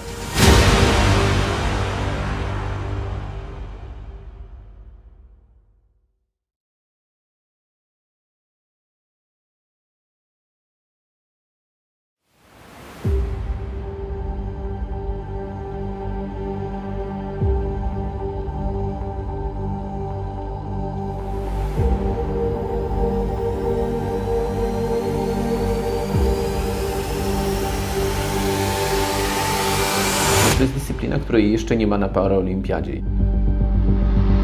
Ja już nie widzę tego, co nigdy właściwie nie widziałem tego, co się dzieje na niebie nocą. Na korcie wszystko zależy ode mnie. Też daje dużo samodzielności. Dlaczego? Bo lubię. Bardzo mocno rozwija słuch, koncentrację na tym, co słyszysz, dźwięki wszystkie dookoła. Było tak, że ludzie nie muszą się zastanawiać, czy w ogóle można, czy nie można. Jest dla mnie niesamowite, że możemy uczestniczyć trochę w takiej historii rozwoju sportu w Polsce.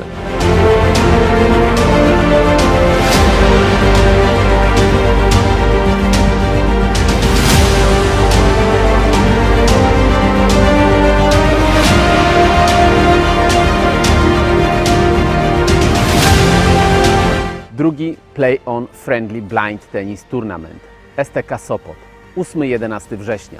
Zapraszamy.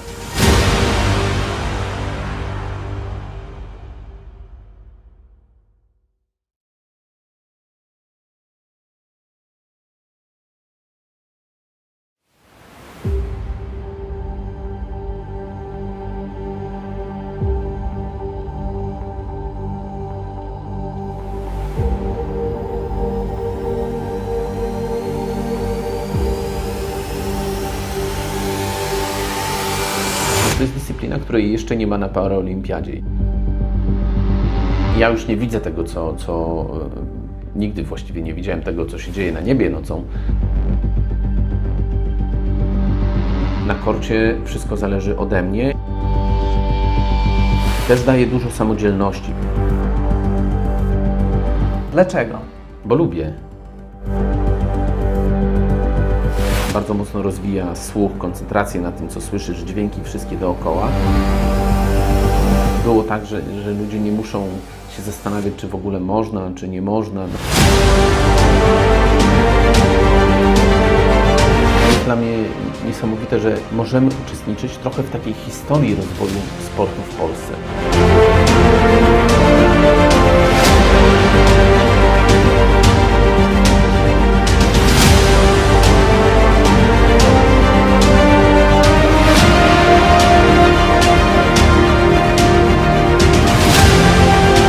Drugi Play-on Friendly Blind Tennis Tournament STK Sopot 8-11 września. Zapraszamy.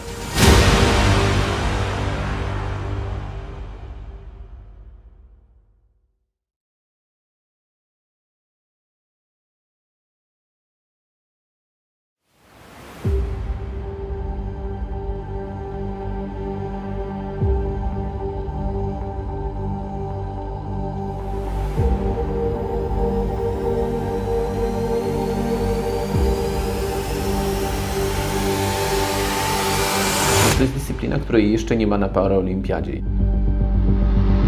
Ja już nie widzę tego, co nigdy właściwie nie widziałem tego, co się dzieje na niebie nocą. Na korcie wszystko zależy ode mnie. Też daje dużo samodzielności. Dlaczego? Bo lubię. Bardzo mocno rozwija słuch, koncentrację na tym, co słyszysz, dźwięki wszystkie dookoła. Było tak, że ludzie nie muszą się zastanawiać, czy w ogóle można, czy nie można. Jest dla mnie niesamowite, że możemy uczestniczyć trochę w takiej historii rozwoju sportu w Polsce.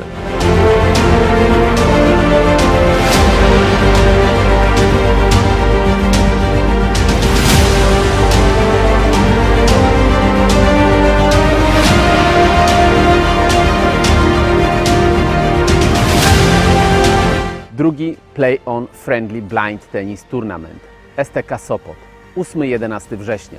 Zapraszamy.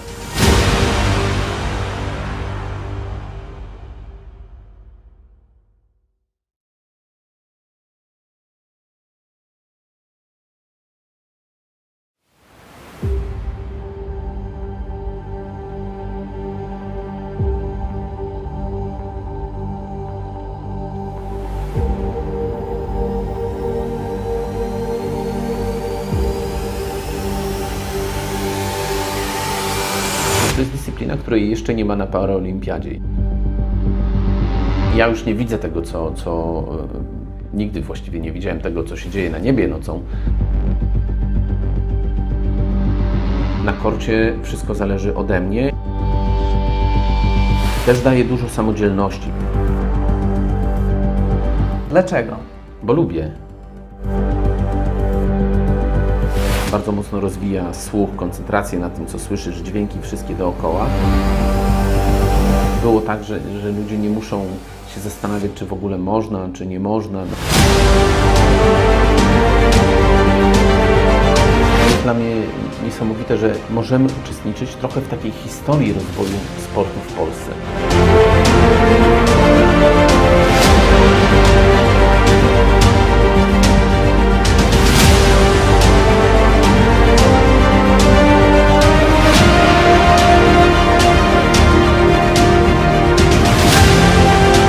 Drugi Play-on Friendly Blind Tennis Tournament STK Sopot 8-11 września.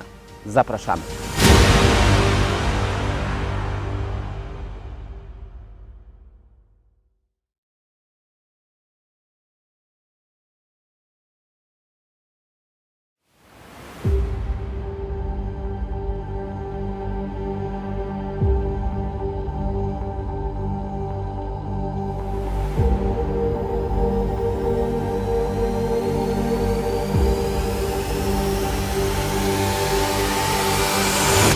dyscyplina, której jeszcze nie ma na paraolimpiadzie. Ja już nie widzę tego, co nigdy właściwie nie widziałem tego, co się dzieje na niebie nocą. Na korcie wszystko zależy ode mnie. Też daje dużo samodzielności. Dlaczego? Bo lubię. Bardzo mocno rozwija słuch, koncentrację na tym, co słyszysz, dźwięki wszystkie dookoła.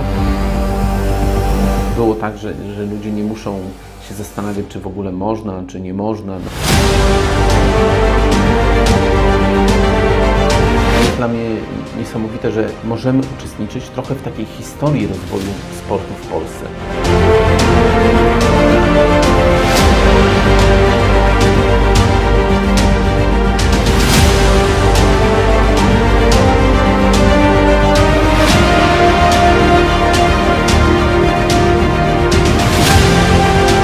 Drugi Play-on Friendly Blind Tennis Tournament STK Sopot 8-11 września. Zapraszamy.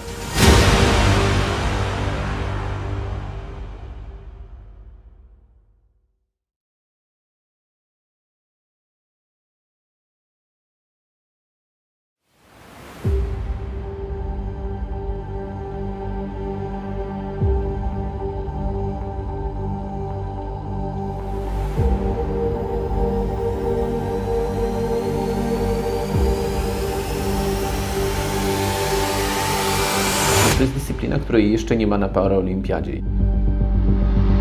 Ja już nie widzę tego, co nigdy właściwie nie widziałem tego, co się dzieje na niebie nocą. Na korcie wszystko zależy ode mnie. Też daje dużo samodzielności. Dlaczego? Bo lubię. Bardzo mocno rozwija słuch, koncentrację na tym, co słyszysz, dźwięki wszystkie dookoła.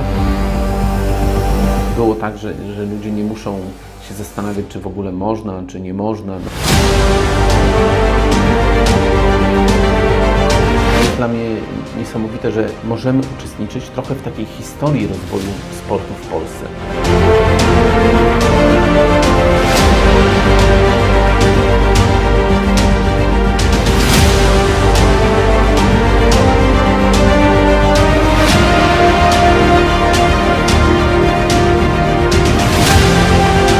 Drugi Play-on Friendly Blind Tennis Tournament STK Sopot 8-11 września.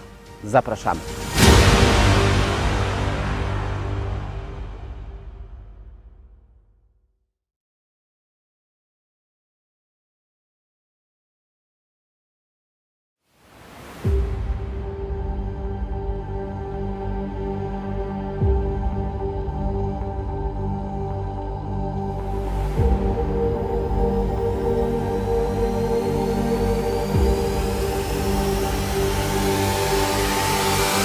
To jest dyscyplina, której jeszcze nie ma na paraolimpiadzie.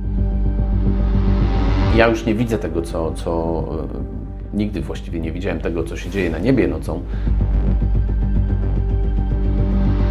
Na korcie wszystko zależy ode mnie. Też daje dużo samodzielności. Dlaczego? Bo lubię. Bardzo mocno rozwija słuch, koncentrację na tym, co słyszysz, dźwięki wszystkie dookoła. Było tak, że ludzie nie muszą się zastanawiać, czy w ogóle można, czy nie można. Jest dla mnie niesamowite, że możemy uczestniczyć trochę w takiej historii rozwoju sportu w Polsce.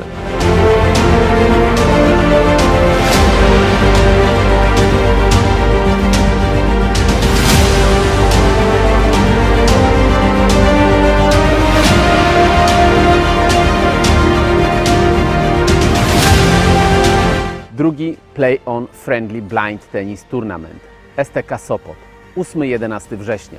Zapraszamy.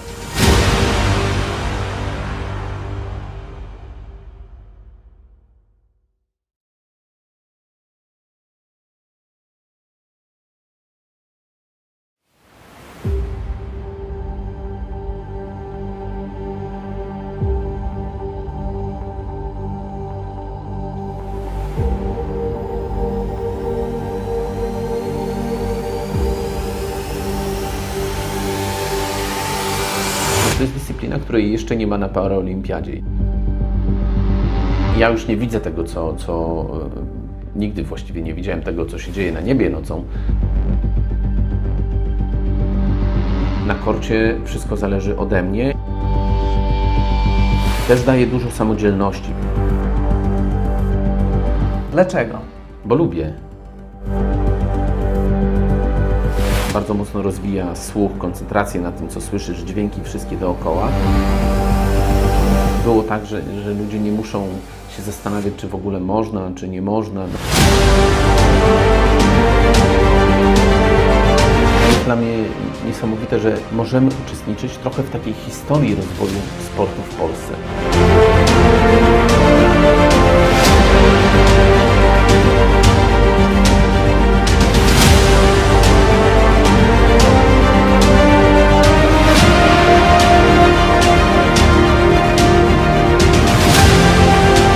Drugi Play-on Friendly Blind Tennis Tournament STK Sopot 8-11 września.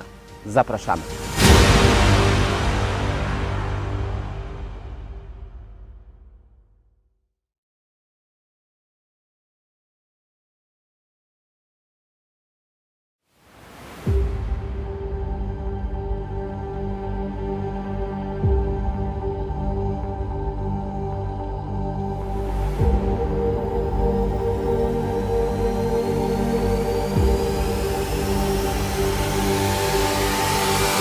To jest dyscyplina, której jeszcze nie ma na paraolimpiadzie. Ja już nie widzę tego, co nigdy właściwie nie widziałem tego, co się dzieje na niebie nocą. Na korcie wszystko zależy ode mnie. Też daje dużo samodzielności. Dlaczego? Bo lubię. Bardzo mocno rozwija słuch, koncentrację na tym, co słyszysz, dźwięki wszystkie dookoła. Było tak, że ludzie nie muszą się zastanawiać, czy w ogóle można, czy nie można. Jest dla mnie niesamowite, że możemy uczestniczyć trochę w takiej historii rozwoju sportu w Polsce.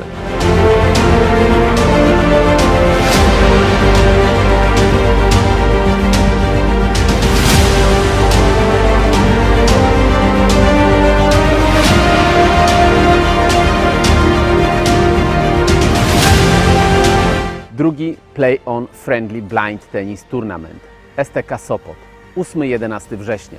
Zapraszamy.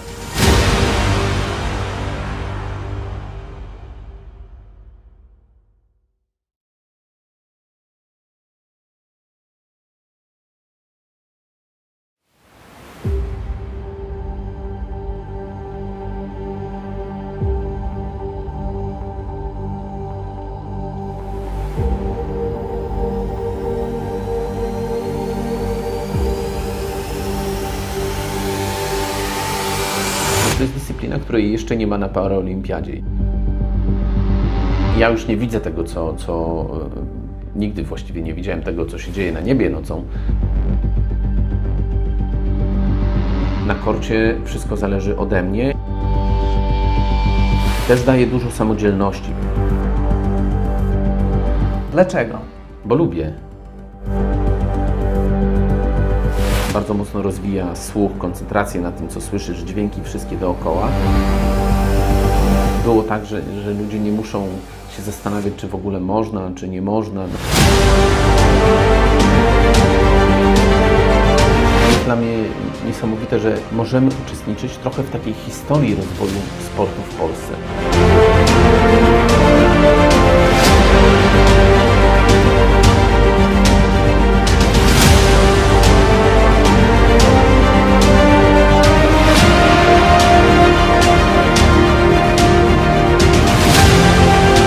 Drugi Play-on Friendly Blind Tennis Tournament STK Sopot 8-11 września.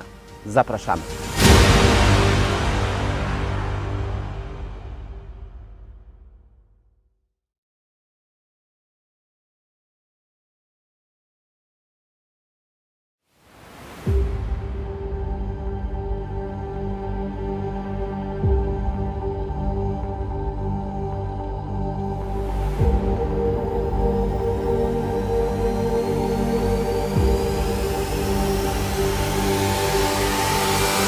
To jest dyscyplina, której jeszcze nie ma na paraolimpiadzie. Ja już nie widzę tego, co nigdy właściwie nie widziałem tego, co się dzieje na niebie nocą. Na korcie wszystko zależy ode mnie. Też daje dużo samodzielności. Dlaczego? Bo lubię. Bardzo mocno rozwija słuch, koncentrację na tym, co słyszysz, dźwięki wszystkie dookoła. Było tak, że ludzie nie muszą się zastanawiać, czy w ogóle można, czy nie można. Jest dla mnie niesamowite, że możemy uczestniczyć trochę w takiej historii rozwoju sportu w Polsce.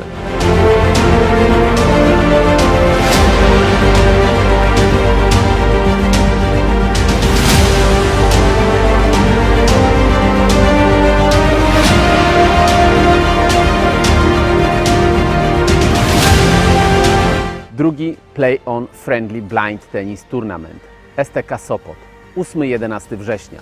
Zapraszamy.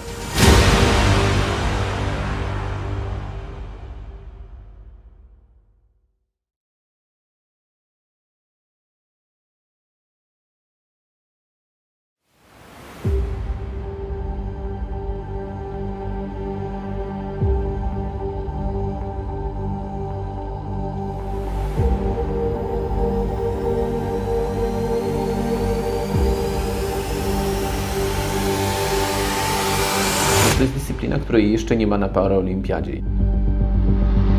Ja już nie widzę tego, co nigdy właściwie nie widziałem tego, co się dzieje na niebie nocą. Na korcie wszystko zależy ode mnie. Też daje dużo samodzielności. Dlaczego? Bo lubię. Bardzo mocno rozwija słuch, koncentrację na tym, co słyszysz, dźwięki wszystkie dookoła. Było tak, że ludzie nie muszą się zastanawiać, czy w ogóle można, czy nie można. Jest dla mnie niesamowite, że możemy uczestniczyć trochę w takiej historii rozwoju sportu w Polsce.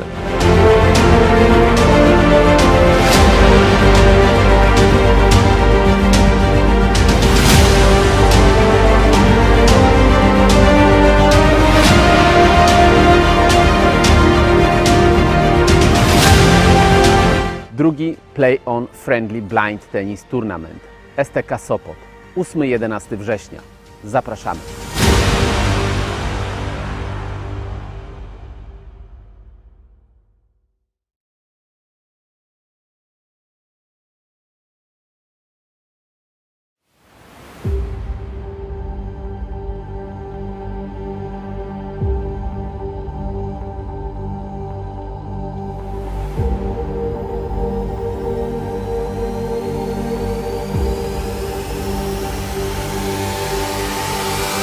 To jest dyscyplina, której jeszcze nie ma na paraolimpiadzie. Ja już nie widzę tego, co nigdy właściwie nie widziałem tego, co się dzieje na niebie nocą. Na korcie wszystko zależy ode mnie.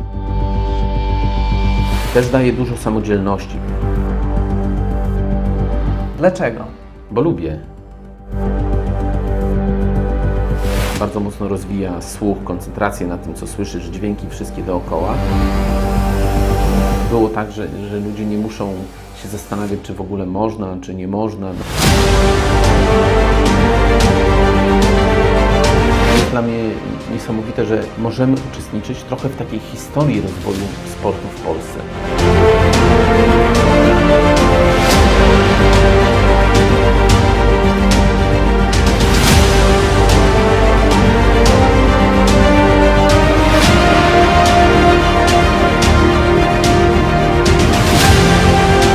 Drugi Play On Friendly Blind Tennis Tournament STK Sopot 8-11 września.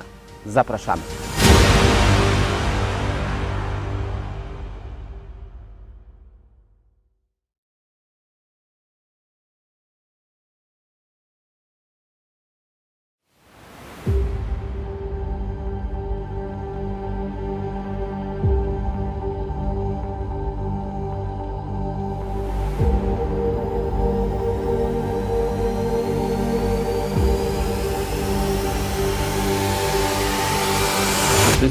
której jeszcze nie ma na paraolimpiadzie. Ja już nie widzę tego, co nigdy właściwie nie widziałem tego, co się dzieje na niebie nocą. Na korcie wszystko zależy ode mnie. Też daje dużo samodzielności. Dlaczego? Bo lubię. Bardzo mocno rozwija słuch, koncentrację na tym, co słyszysz, dźwięki wszystkie dookoła. Było tak, że ludzie nie muszą się zastanawiać, czy w ogóle można, czy nie można. Jest dla mnie niesamowite, że możemy uczestniczyć trochę w takiej historii rozwoju sportu w Polsce.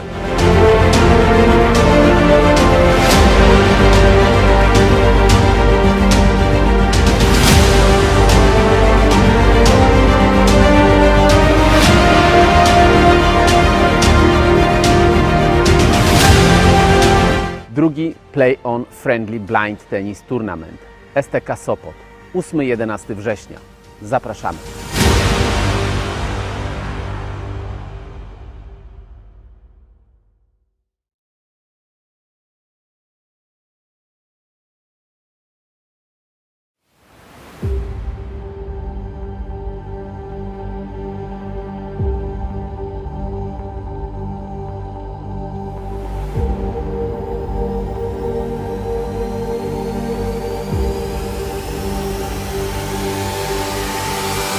To jest dyscyplina, której jeszcze nie ma na paraolimpiadzie. Ja już nie widzę tego, co nigdy właściwie nie widziałem tego, co się dzieje na niebie nocą. Na korcie wszystko zależy ode mnie. Też daje dużo samodzielności. Dlaczego? Bo lubię. Bardzo mocno rozwija słuch, koncentrację na tym, co słyszysz, dźwięki wszystkie dookoła. Było tak, że ludzie nie muszą się zastanawiać, czy w ogóle można, czy nie można. Jest dla mnie niesamowite, że możemy uczestniczyć trochę w takiej historii rozwoju sportu w Polsce.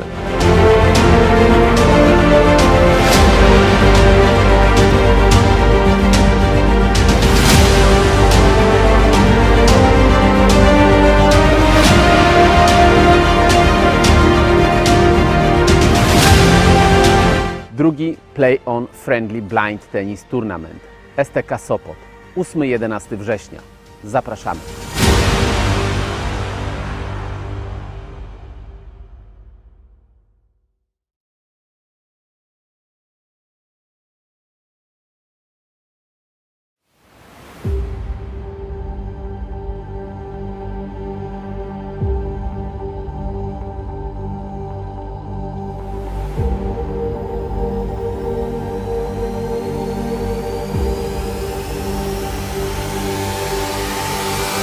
To jest dyscyplina, której jeszcze nie ma na paraolimpiadzie.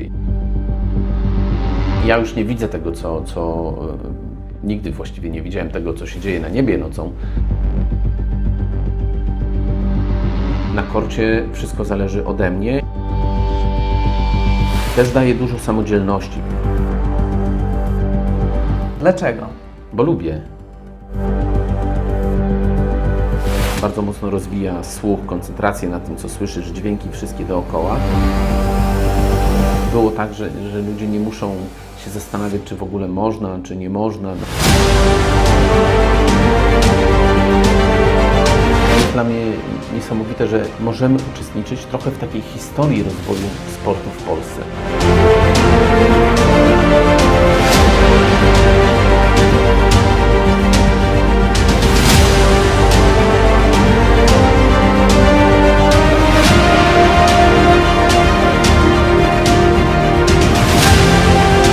Drugi Play On Friendly Blind Tennis Tournament STK Sopot 8-11 września.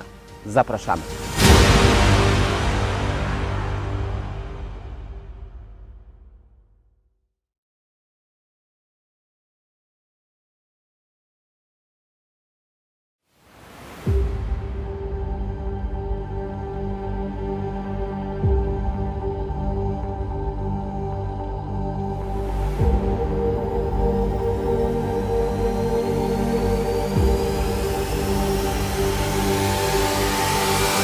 To jest dyscyplina, której jeszcze nie ma na paraolimpiadzie. Ja już nie widzę tego, co nigdy właściwie nie widziałem tego, co się dzieje na niebie nocą.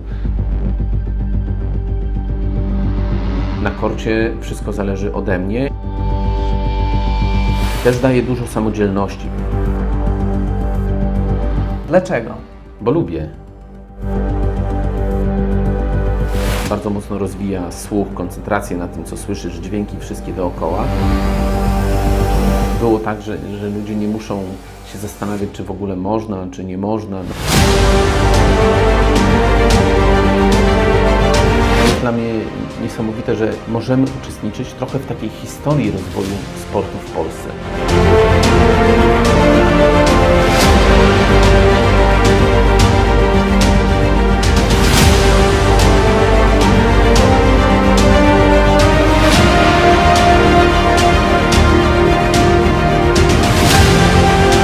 Drugi Play On Friendly Blind Tennis Tournament STK Sopot 8-11 września. Zapraszamy.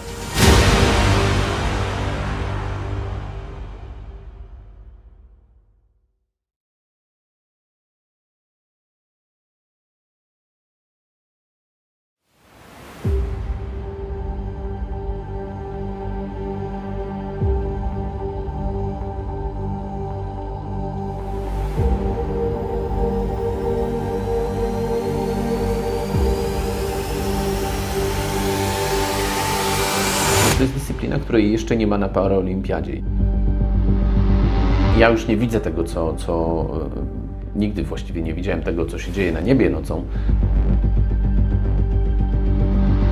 Na korcie wszystko zależy ode mnie. Też daje dużo samodzielności. Dlaczego? Bo lubię. Bardzo mocno rozwija słuch, koncentrację na tym, co słyszysz, dźwięki wszystkie dookoła. Było tak, że ludzie nie muszą się zastanawiać, czy w ogóle można, czy nie można. Jest dla mnie niesamowite, że możemy uczestniczyć trochę w takiej historii rozwoju sportu w Polsce.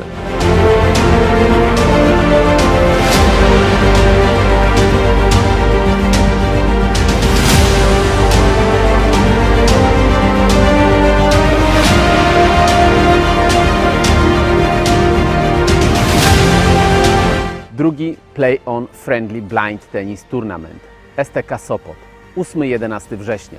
Zapraszamy.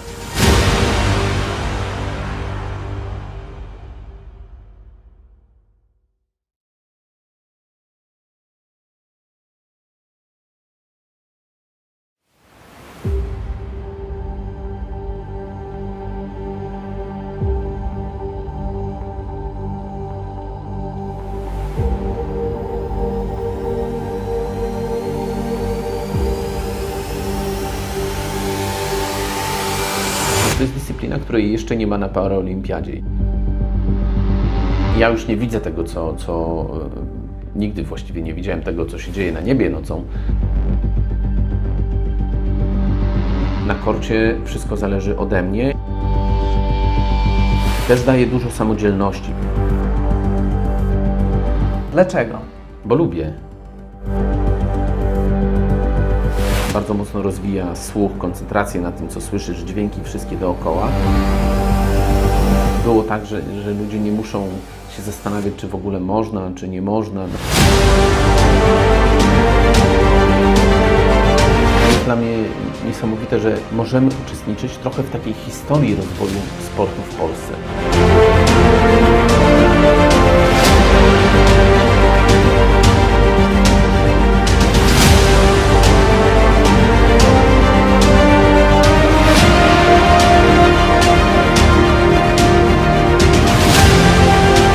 Drugi Play On Friendly Blind Tennis Tournament STK Sopot 8-11 września.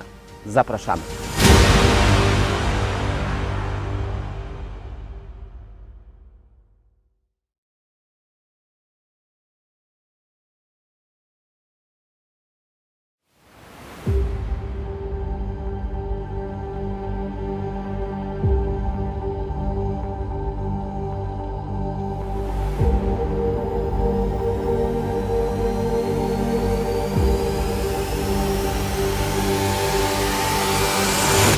dyscyplina, której jeszcze nie ma na paraolimpiadzie. Ja już nie widzę tego, co nigdy właściwie nie widziałem tego, co się dzieje na niebie nocą. Na korcie wszystko zależy ode mnie. Też daje dużo samodzielności. Dlaczego? Bo lubię. Bardzo mocno rozwija słuch, koncentrację na tym, co słyszysz, dźwięki wszystkie dookoła. Było tak, że ludzie nie muszą się zastanawiać, czy w ogóle można, czy nie można. Jest dla mnie niesamowite, że możemy uczestniczyć trochę w takiej historii rozwoju sportu w Polsce.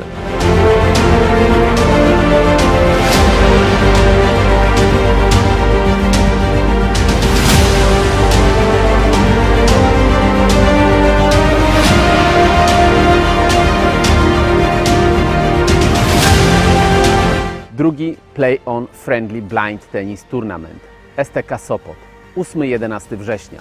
Zapraszamy.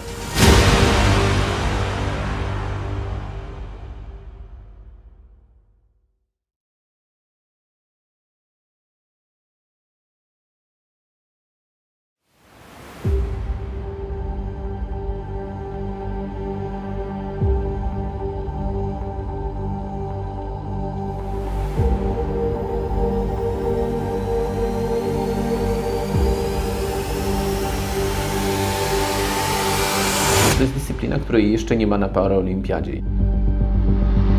Ja już nie widzę tego, co nikt... Welcome after the break. I'd like to welcome everybody who is here with us in the room and all those who are watching us, who are doing it using their mobile phones or looking at their computer screens, using live streamings over YouTube. Once again, I would like to make it clear that this event wouldn't have been possible, this conference and the tournament wouldn't have been possible if it was not for the Gdańsk Economic Development Foundation and our cooperation with it. I would like to thank our partners yet again, Strefa Tenisa, Polish Tennis Association, BNP Paribas, the city of Chorzów, Sopot Tennis Club. I prefer not to use the acronym, not to make a mistake. Nice buses and tramways once again. Guide Gdańsk buses and tramways. I'm sure that I have forgotten to mention this partner, but I will surely not forget when I talk about our partners towards the end of the conference yet again. Hebelianum, this wonderful place that is hosting us. A great room, fantastic technicians, wonderful cooperation, so thank you. And of course, we would like to thank you all, and we would like to thank for the honorary patronage of the mayor of the city of Gdańsk and of Sopot, and the media patron is gdańsk.pl.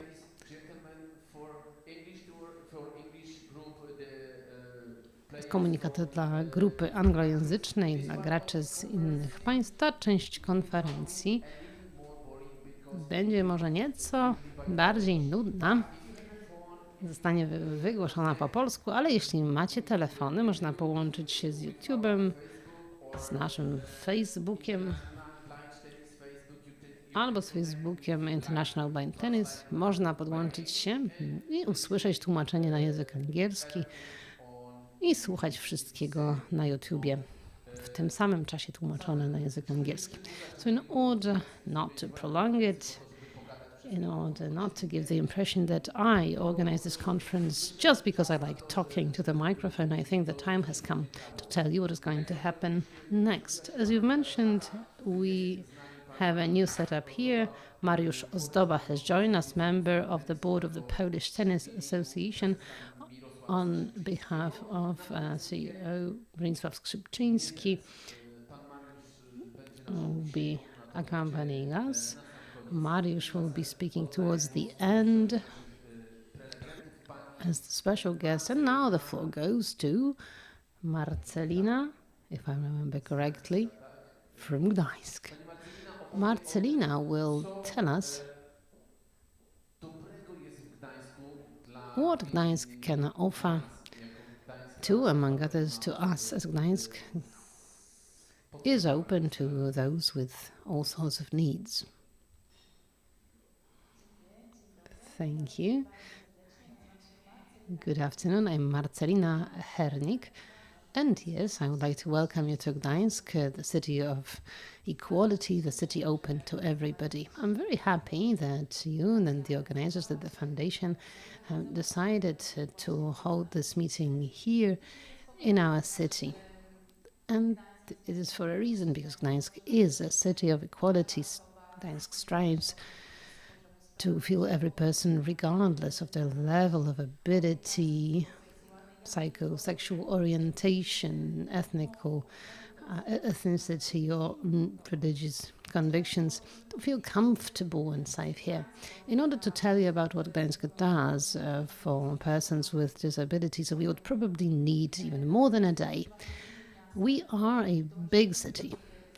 That is why we make sure that accessibility and inclusiveness concerning all sorts of persons, including those with disabilities, is about creating such possibilities that anybody can join in, also given their individual capabilities. We want it to be natural. We want everybody to be able to use this space. Gdańsk has adopted a model of equal treatment that is based on 6 pillars, also considering disability. It covers every area of social life, sport included.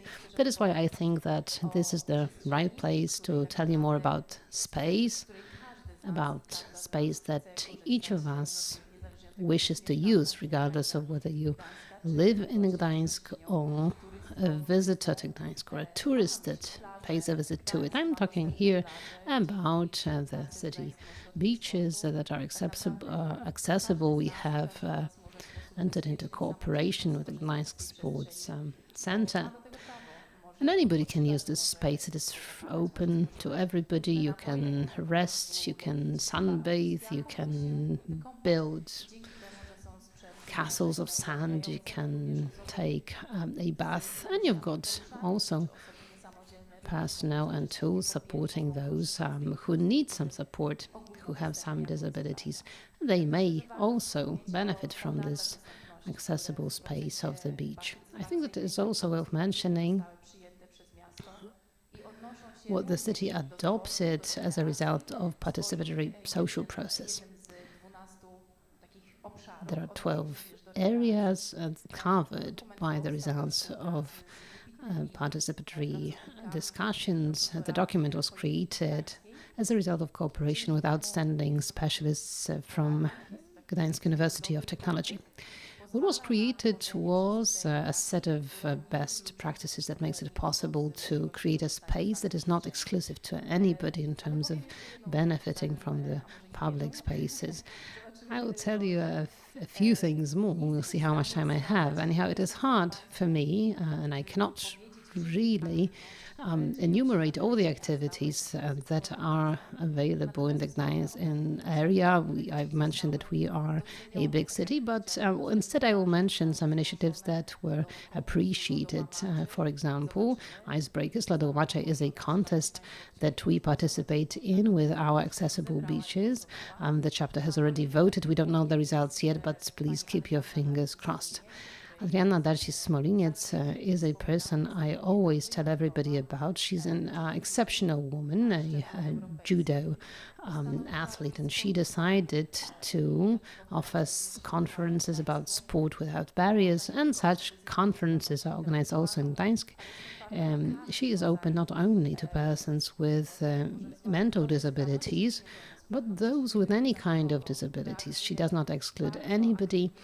She very actively supports women who also search for some sports activity opportunities, and she has created a space as a platform, a sporting platform, where any person, regardless of their level of ability or disability, regardless of the difficulties they struggle against, has a chance to meet someone and play tennis with somebody, dance, practice judo, simply spend time actively in any other way.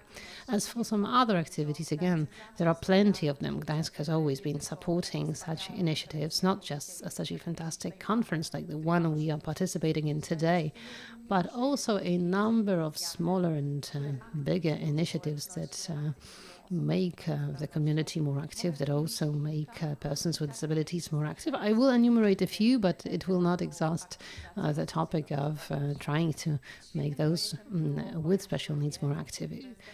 Pojąć głębiej, to understand the depth, was a very interesting idea, also hopefully interesting for you. I participated in myself. I have a serious vision dysfunction. It was diving for those that are blind or have vision impairment of any other kind.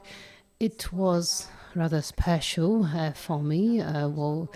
A guidebook had to be created, right again. A new system of navigation and underwater communication had to be created for people like me. And I believe that there will be a continuation of this project. If you have any questions concerning this particular idea, I'm open to a conversation with you. Should you have any initiatives supporting and you would like to share them with us, please feel invited to Gdańsk. Thank you very much.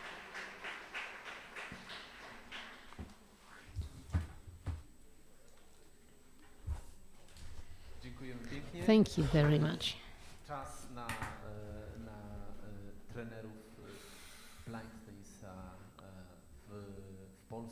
Time for blind tennis coaches in the Academy of Tennis.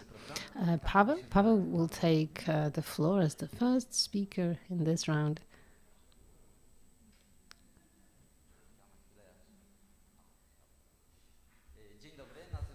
Good afternoon, I'm Paweł Chobot, and I'm a tennis and blind tennis coach in the region of Silesia.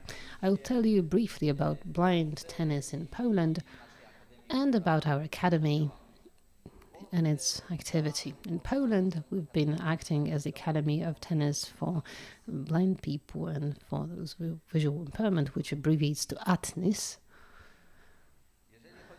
As for the beginnings of blind tennis in Poland,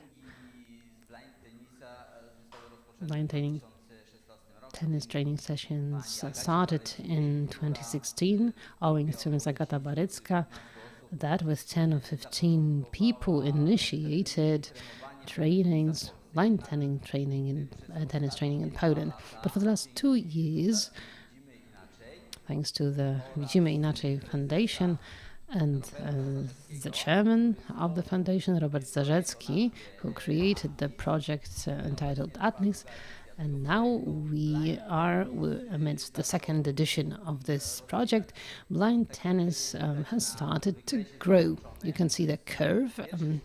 For the first 4 years altogether, there were around 10, 20 players in Poland, but in the last 2 years, the number of players has grown considerably. Now we have around 120 players training blind tennis in the ATNIS Academy.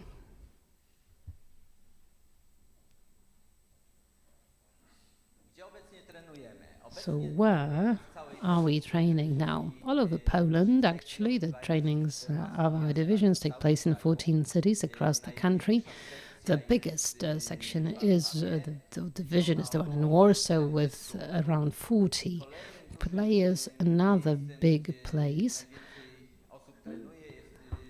that trains a big number of people is the agglomeration of 3 cities in Silesia: Chorzów, Dąbrowa Górnicza and Bielsko-Biała. There are 16 people training there. In the remaining locations, there are from 5 to 12 people training. I'm talking about Lublin, Łódź, Olsztyn, Kwiecewo, Bydgoszcz, Toruń, Poznań. and Wrocław. We're also planning to offer trainings in Olsztyn. In our academy, there are altogether 14 tennis coaches and blind tennis coaches involved. They are trained by our academy so as to be able to offer blind tennis training sessions as well.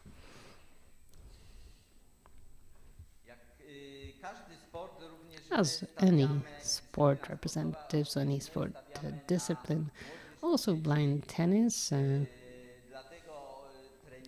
is practiced by children and young persons. So we started trainings in 3 centers around Poland. These are schools in Dąbrowa Górnicza, Warszawa and Bydgoszcz. We are also planning to train the youth in Chorzów, in one of the centers there. Smaller groups of kids and youngsters train in Poznań, and as far as I remember, also in Łódź.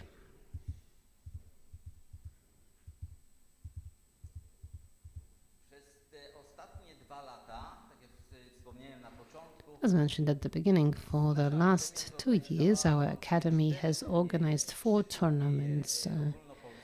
All in all, 3 national ones held in Warsaw.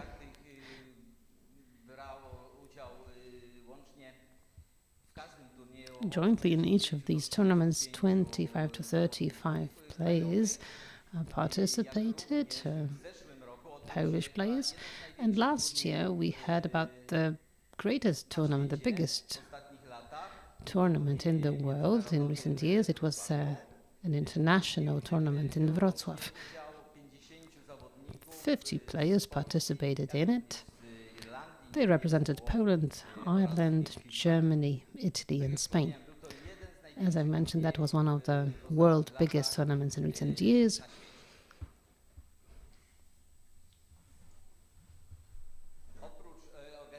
Apart from organizing tournaments, our academy also strives to be present at different kinds of events. We have been actively participating for 3 years now already in the National Tennis Day.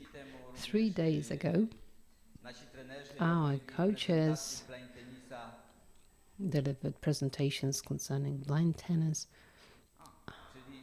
On that same occasion, I've been corrected. It's been 5 years ever since we started appearing at the International Tennis Day, and we also participated in the 2021 Expo Forum in Warsaw. Last year, we were present at the Coaches Conference, and we also are present at different shows involving actors, artists. On top of that, we invite renowned coaches to our training sessions. At the beginning of this year, for example, Sergio Sanchez paid a visit to Warsaw from Rafael Nadal's academy.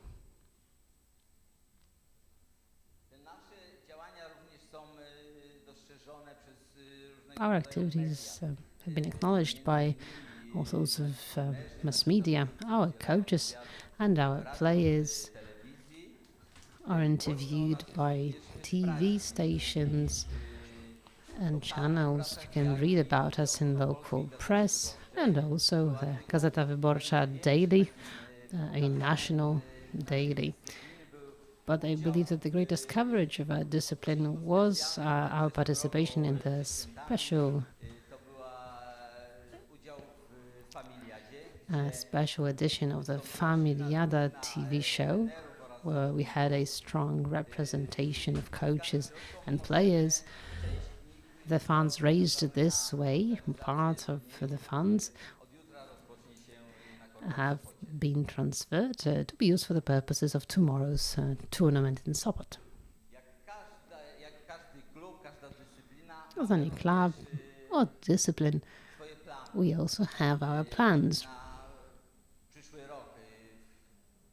I'm talking about our plans for the coming year. April and May, we would like to have another Polish tennis tournament. In June, we are planning to organize a World Championship. These are our plans. We will try to have a chance to organize this big event for 2 years. Owing to the pandemic, the World Championship that took place annually, they used to take place annually, did not take place. We as Poland would like to organize this tournament in June next year.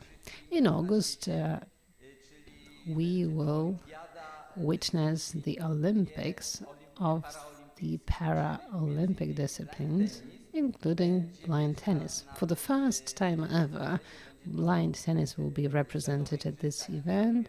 It will be the World Olympics in Birmingham. We'd also like to organize a number of smaller tournaments, playing by night. One of such events, the first one, took place in Warsaw. It's like training plus sparring that takes place at night, and next year we would like to organize at least 4 or 5 such meetings of our players.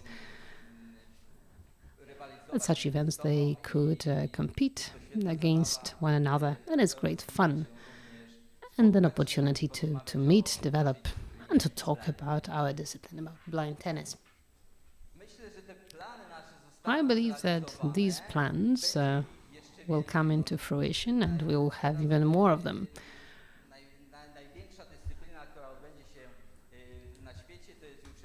The greatest event for the time being is going to be tomorrow's tournament. It'll start tomorrow and last for 3 days. And if the time allows, I would also like to offer you a short presentation. This will be the presentation from one of the training sessions of Michał Stypa, one of our players. Michał is quite an exceptional player. He plays forehand using both hands, both right and left hand. In the world, there is also a young boy, Theo Dawidow. Theo Dawidow also trains forehand using both hands. I'm not sure whether this video you can see at the bottom can also be played now. I know that it worked when I tested it, and I wanted you to see how this young boy does that.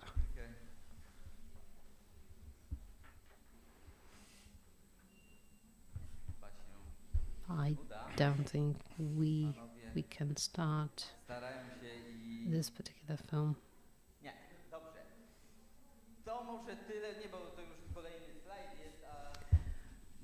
Then maybe let's just skip it, because we have another slide here. So much for the activity of blind tennis in Poland and of our academy. Thank you very much.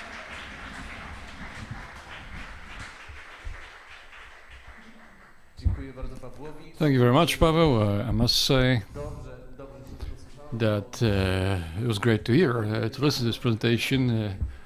I've heard about some plans that I haven't known before, so I'm very happy that you've been so active.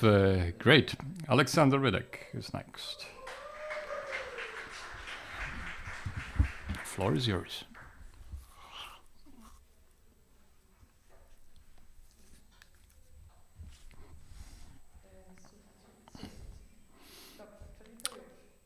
So,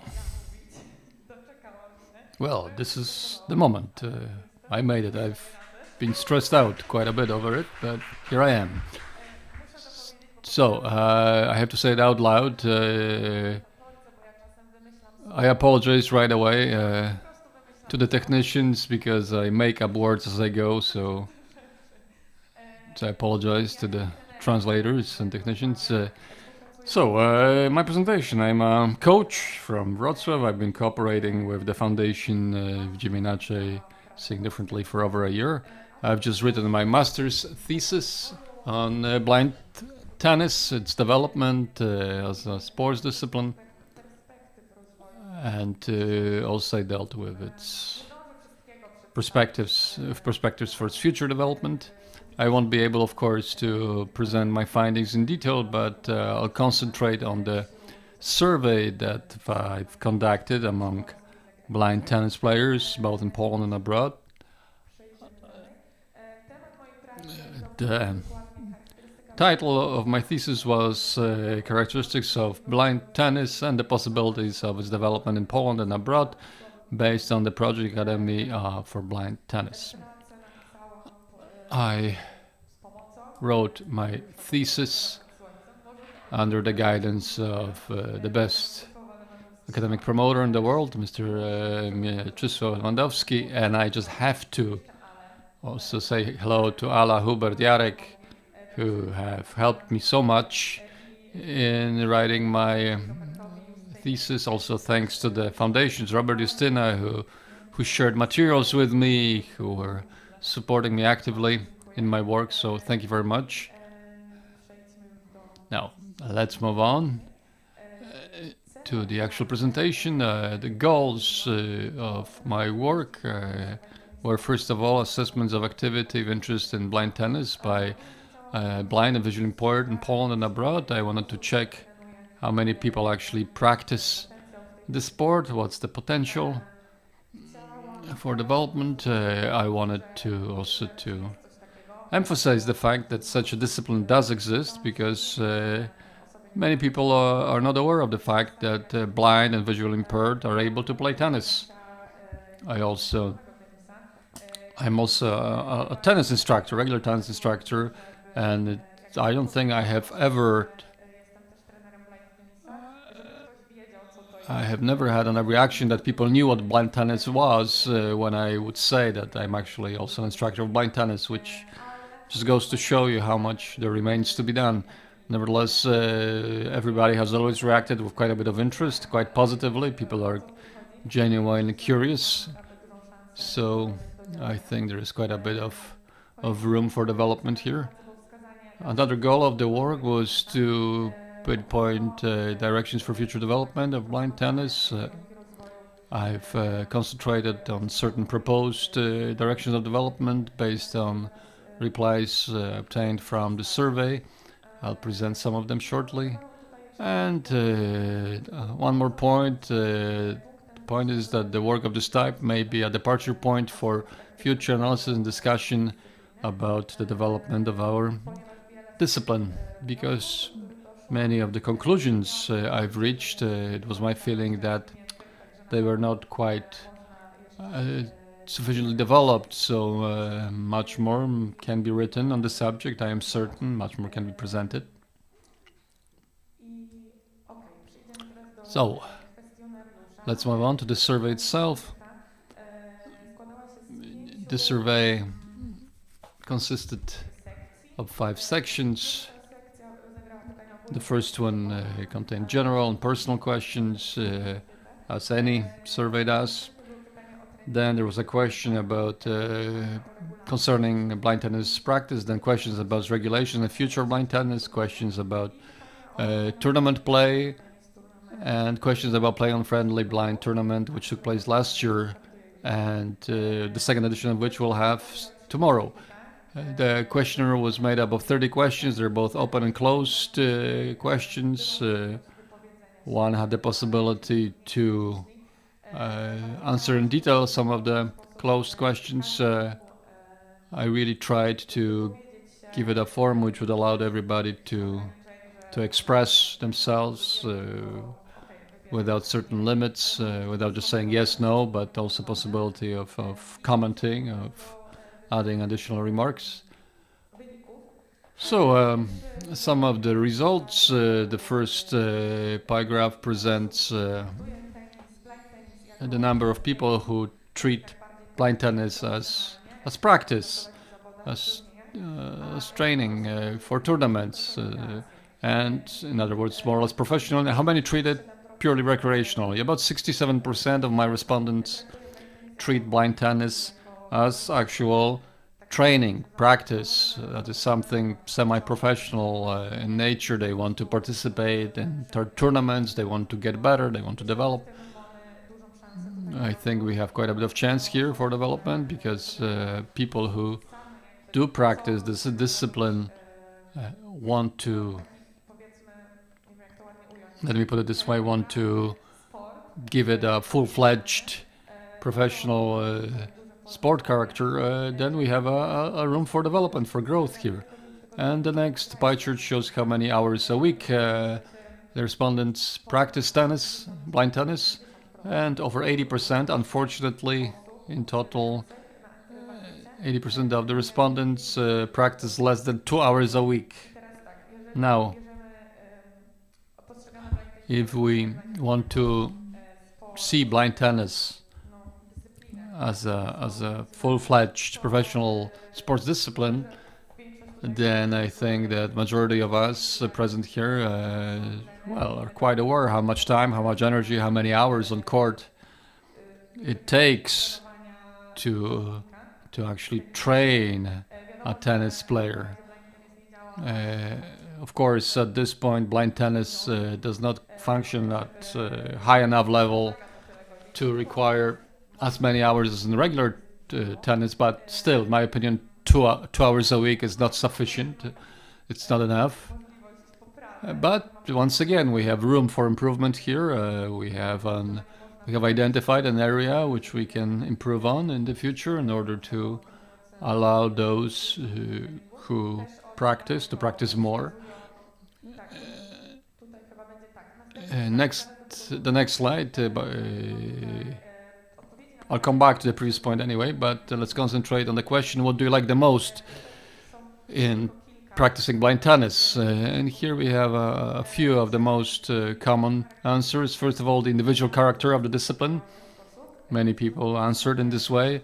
So certain independence and also the possibility that the play is possible without a guide, with an assistant. We're not talking here about referees, umpires, or people who can pass the ball.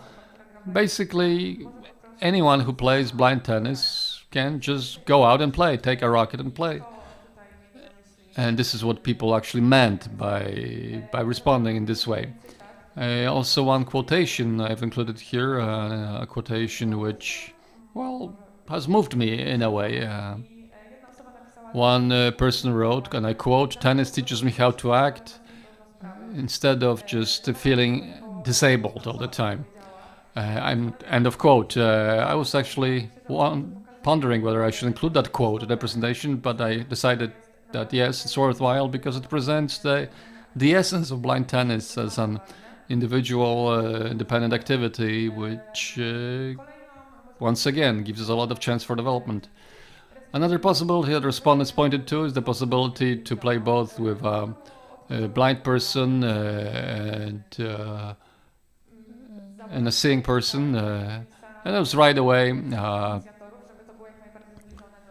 the goal, right from the beginning, from the initiators, from the creators of the sport, to be as close as possible to standard tennis. Let's move on because I'm running out of time. Next question, what would you change in blind tennis practices? What are your suggestions? And most people wrote that they would increase the number of practices, more individual approach to competitors, and increasing the number of tournaments. One can see that those people are willing, they're engaged. I've also had a question regarding the way training is organized, practices are organized, and a lot of people try to practice on their own, to have additional practices, or at least search possibility to have additional games. So one can see that people are motivated, they want to play, they want to develop. Also,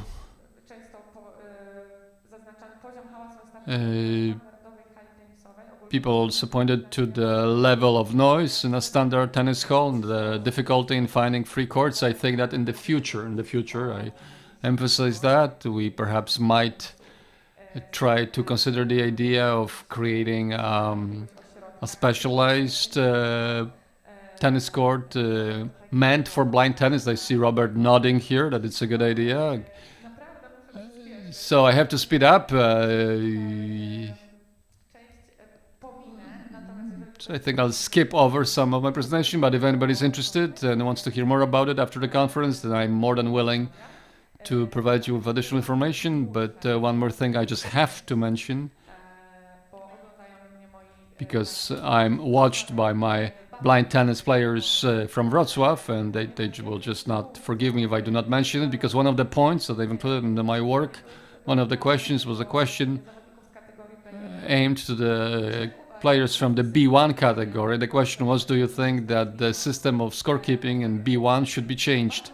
Generally, that's the subject of discussion in my circle, and so it was interesting to see what's the reaction of other players. That's why I've included this question in my work. Generally, out of normal sets, we want to have tie breaks or super tie breaks. For example, 2 sets up to 10 points. And only 11 people responded to that question, and 5 people were for it, 4 were against, and 2 had no opinion. So it was the most controversial question in my thesis. And the main arguments for and against, for it was the game became more attractive for spectators. The main problem, and it appeared from my work, is that, well, as anywhere, money, financing is the main issue. There's always not enough for what we want to accomplish, so it would be great to have a sponsor, which obviously is connected with the fact that the sponsor would like the sport to be attractive for spectators, for the public, so the sponsor can get some proper viewership. So the main argument for the change in scorekeeping is making the games more attractive for spectators, and also the feeling that each one ball gives a point, because in B1 these exchanges don't happen all that often. So perhaps it's worthwhile to really reward each successful exchange. And the main argument against was the fact that blind tennis right from the beginning was supposed to be as close as possible to regular tennis, so additional changes should not be introduced. Well, I can relate to that. That's the other side of the coin, so that's definitely should be taken into account. So I've mentioned it. It's a huge subject. We could go on, but let me move on.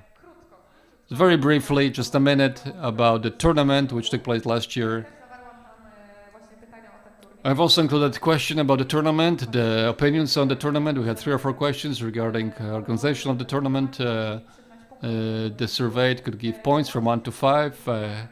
Out of all these questions, we had 4.37 average out of 5, so pretty good. And it's worthwhile to point out that all respondents responded to the questions whether they would participate in similar tournaments, answered yes, they would. So even these small imperfections do not really make a difference here. People are willing, they want to participate in such tournaments. Conclusions, very quickly, I only have 1 minute left. The same minute continues. Barriers and threats and risks. So summing up what I was saying, the level of noise in generally accessible courts, finding appropriate place for practice. Perhaps we could create this blind tennis center, but that of course requires financial means. I've already mentioned that as well.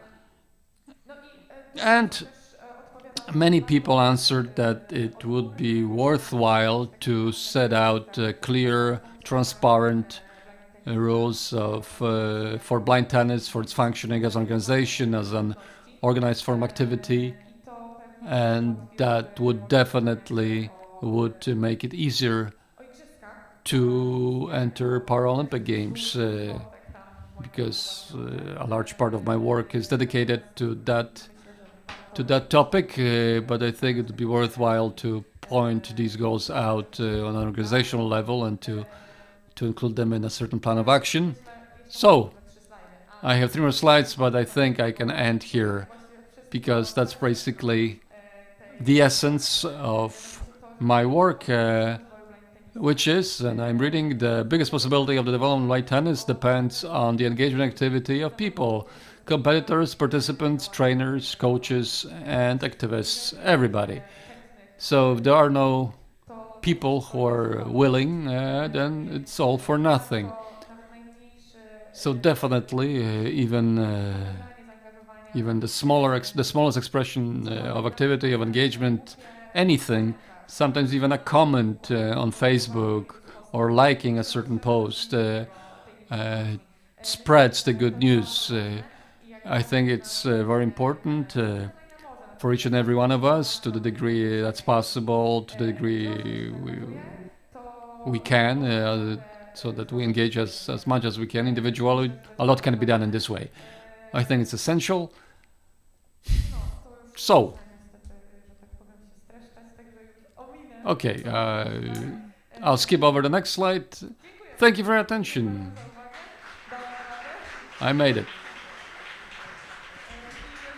And if anybody would like to talk or find out more about other results of my work, I'll be more than willing to share. Thank you very much.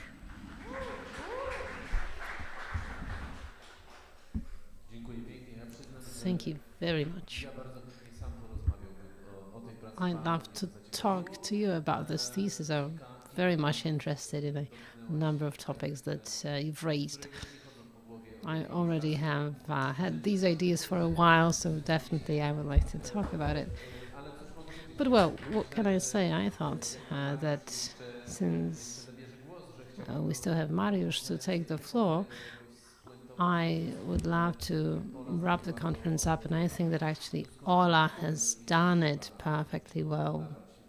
There's not really much to add. People matter. Mariusz, the floor is yours.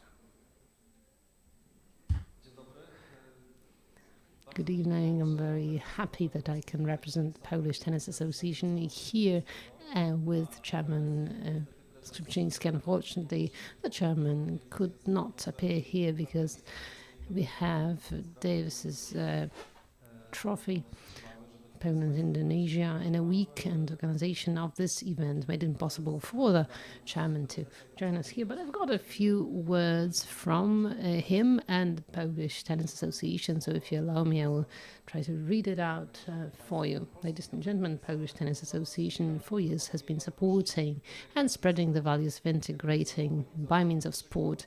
A pagan example here is the project of the Polish Tennis Association National Tennis Day. It's already for the 5th time that we celebrated it last Sunday on the courts around all Poland. Let me just remind you that the first National Tennis Day celebration was in Warsaw at the National Stadium. That was one big event, a grand event that brought together a few thousand people. It is there. Well, for the first time we had a show of blind tennis. Then it grew to 14 cities, and this year over 14 cities hosted events related to the National Tennis Day. So over 5 years, this National Tennis Day has brought together over 49,000 participants representing all age groups and different stages of advancement in their skills. Among the youngsters, it has been also spread. Polish Tennis Association makes it clear that it is possible to play tennis, and it is not something that excludes those that use wheelchairs, that are vision impaired. So the events surrounding blind tennis bring together not only the players but also their supporters, and they promote community building. It's an element of integration, of opening the world to the players, and the other way around, also expanding their opportunities and opening the world for them. We have some examples here expressed in numbers, but let me just mention that until 2021, in which the National Tennis Day was also celebrated, increased the number of players with vision increased the representation of those with vision impairment by 80 players only. In Bytom, Wrocław, this year over 50 persons in each of those cities. Altogether over 100 persons tried their luck in blind tennis for the first time. And these are just 2 of the 14 cities hosting the celebrations. This is a good statistical forecast for next year and the coming years. The development of blind tennis and the awareness of people is growing, and it is measurable. Another project of the Polish Tennis Association that promotes integration in sport is Tennis Without Barriers. within the tournaments organized that were mentioned before. The players with disabilities can participate in the tournaments, develop their capabilities and strengthen them. And the values of integration in sports promoted by the association are also supported by the Ministry of Sports and Tourism, and owing to the cooperation, determination, and also the regulatory obligations of the two parties, the development of blind tennis in Poland is noticeable and appreciated. I wish to thank not only the Ministry of Sport and Tourism, but also Robert Zarzecki for his great engagement into what we've been talking about. I'm very much convinced that the cooperation around blind tennis will keep on growing year to year. I wish you a lot of success in this respect and sports successes of those players that Mr. Robert Zarzecki takes care of. Those successes become a driving force behind the development of blind tennis in Poland, and Poland being represented in the world. We've talked about the funds necessary to develop sports options for persons with disabilities. I would like to encourage representatives of public organizations as well as the other ones to share and promote their initiatives and support them financially as well. Best regards, Chairman of the Polish Tennis Association. I myself have been among the organizers of the Gdańsk Tennis Day in Gdańsk. Ula Radwańska was our guest 2 years ago. She was number 30 in the world back then. She tried to play blind tennis herself then. It was not easy for her. It took a while before she actually managed to hit the ball for the first time, then another time. So we need to admit that this game is not easy. So we need to appreciate all the efforts of the players and the coaches that wish to keep on developing the sport, and let us wish one another that we have as many of those people around us. Let's strive to keep on developing the community. The president of the association has also pointed that there is a blind spot here in the area. I can see the representative of Arka Gdynia Tennis Club is also interested in filling the gap and also in making sure that blind tennis players have practicing opportunities here in the Pomorskie Voivodeship. So I certainly hope that we'll manage to fill this gap. Thank you very much. Thank you very much, and I wish you a great day. Thank you. We've managed to close on such a note as if we had agreed about what I was going to say next. Well, yes, in terms of bouncing the balls, trying to actually hit the ball in blind tennis, as I mentioned to Mariusz Marcelina and our guests representing Arka Gdynia. In our telephone conversations, I told you that you would have a chance, an opportunity, and we will not make it possible for you not to try. We will encourage you after the conference to put the blindfolds. We have different kinds of those, and try maybe not your lag, but at least try how it is and what it takes to hit the ball. I know it's going to be hard, and I know that you will take the Google away. There will be some simulators that make it possible for you to feel different sorts of vision impairments, and you will be able to take those off and then say, gee, it's really hard. But I'm sure that many of the ideas and plans that we've shared today will become successful events, will come into fruition, and I hope that the name ATNIS will not just remain the name of a project, but that some kind of a tennis academy for those that have visual impairments or are blind will physically start existing and developing in many locations. These are the plans that I've had in my mind for a while now, and while I'm striving to make them come true. In a moment we are going to close the conference. Those of you who need to leave and take some a break and take some air in. Of course, you can do that if you need to go to the coach. You can do that as well. But if you'd like to stay with us and attend the mini workshop, and these will be for those who do not practice blind tennis on a daily basis. We encourage you to stay around to have some more conversations, to try what blind tennis involves. Thank you very much for being with us. We have quite a numerous group of Polish representatives here. We've got players from Ireland, hello, from Germany, hello, Lithuania, Litwa po raz pierwszy, Lithuania for the first time participating in any competition. Welcome, hello.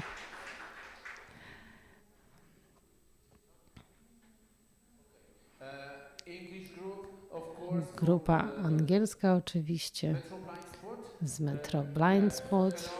Witajcie, witajcie w naszym turnieju. Coming, Mexico, hello, and I don't know, is it Italy coming or not? Some people from Italy is here? Not yet. Grupa z Włoch, z Italii jeszcze do nas nie dotarła. If I forget about some... Jeśli zapomniałem o którymś z krajów, you know, I don't have a paper, I cannot see... Mili Państwo, cóż ladies and gentlemen, what can I say? I would like to thank you once again. And listen, I'm not using any prompts here, so if I forget, then please shout out that I should mention another logotype that is visible now on the screen, because I can see the screen, but I cannot really discern the logotype. So once again, we'd like to thank our partner, co-organizer Gdańsk Economic Development Foundation. It is owing to you, owing to us, owing to our cooperation that this conference has been possible, and the tournament will take place. It will last for 4 days at the cost of STK Sopot Tennis Club. We would like to thank Strefa Tenisa, Polish Tennis Association. We would like to thank BNP Paribas Bank Hevelianum, so the hosts of our venue today. We would like to thank guides, so Gdańsk buses and trams for their cooperation, kind cooperation, and the city of Chorzów, right. And right, Chorzów, ladies and gentlemen. What I would like to tell you about Chorzów is that owing to the engagement of the coach from Chorzów, it was possible to provide the players from Chorzów with financial support that enabled them participation in our tournament. So thank you and congratulations. Words of gratitude to our partners that have been with us for a long time now with these events. Focus Art, Jakub and David, really trying hard, often sweating, thinking of what ideas I'm coming up with, but so far we've been doing great together. I need to admit I don't like technology doesn't like me, but I'm grateful to have those guys around, so thank you. Let me remind you that we have the honorary auspices over the tournament, and these are those of the mayor of the city of Gdańsk and of the mayor of the city of Sopot. The media patronage is that of Gdańsk.pl. Thank you kindly, thank you really, really very much. Oh, and I forgot. Something to eat, of course, there is a lot of things. You can just only take it and what can I say? Enjoy, please. We have a time. Jeżeli ktoś chce, zapraszamy. Proszę się rozkoszować poczęstunkiem. We have plenty of food that is still there for you once we've had some practice at the net. I will jump at this opportunity myself. We invite you both to the food and to the practice. If you hit the ball for 5 times, that means that you've deserved the snacks. Thank you very much.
looking for the real thing. Somewhere we crossed the wrong wires. I dare you to fix this heartbreak. Baby, we got miles to go. Baby, we got miles to go. Spend it all with tonight, 'cause all we got is time. Baby, we got miles to go.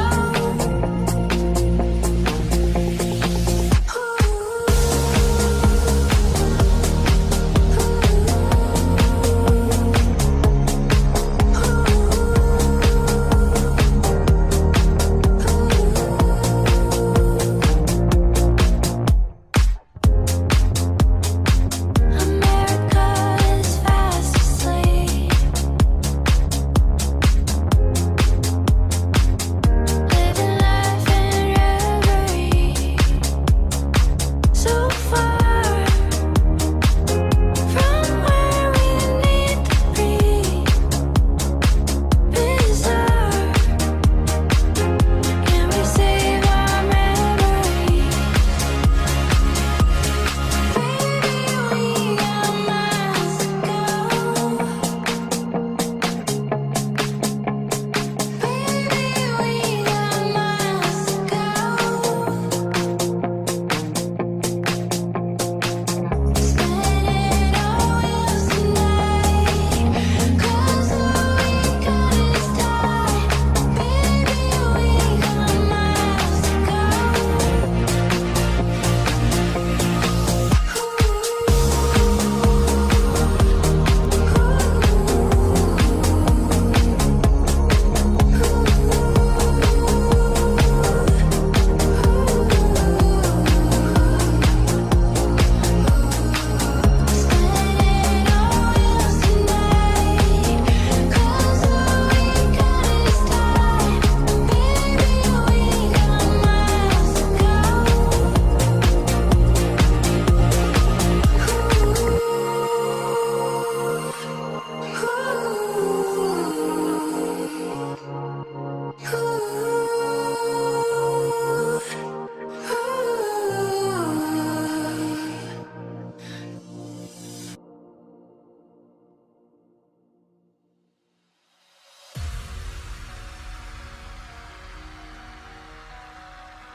I live my life on the run. I say I'm not giving up. I may be living alone, but I still believe in love. In a similar way, I feel I'm losing my conscience. Traveling for days without my knowledge of provenance. Throughout my life, you called me a renegade. Oh, wow. Through all my lows, you said we could start again. But I'm a renegade of your love. But I'm a renegade of your love. But I'm a renegade.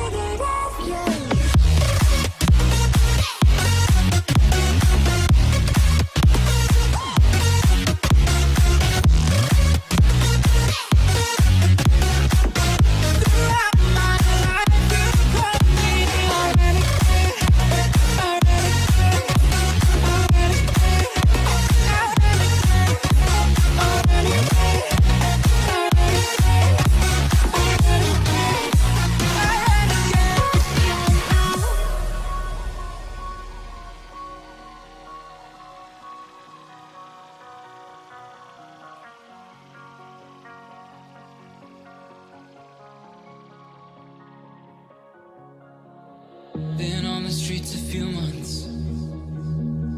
I'm trying to pick myself up.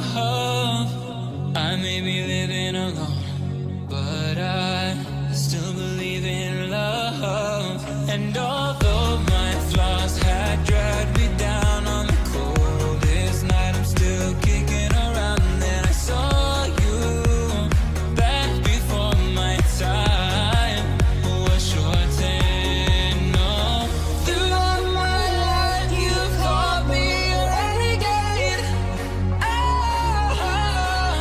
Throughout my loves you said we could start again, but I'm a renegade of you now. But I'm a renegade of you now.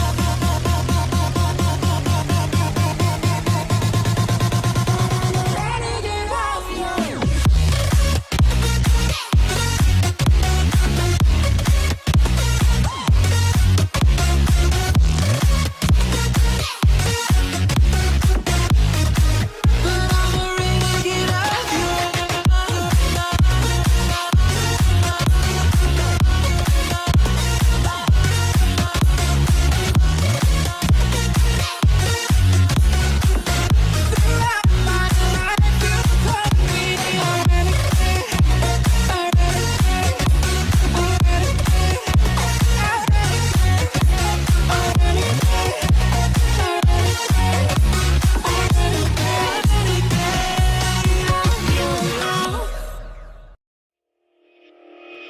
Made a mistake last night. Maybe I can make it right. Sit down closer, baby. We can talk about it. No need to be mad. Hate to see you sad. Yes, I know I'm crazy, crazy about you, crazy about you. I know I'm upset sometimes. I know I get drunk some nights. I know I get way too high. I just wanna live it up with you. I know that it might be tense. I know when you've had enough. It's just how I show my love. Yeah, you can't live it up with you.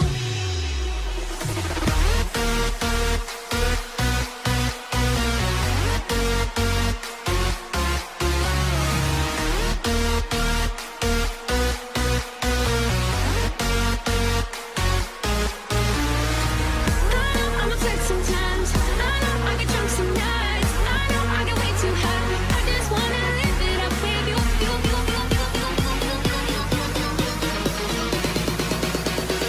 Darling, can I live it up with you?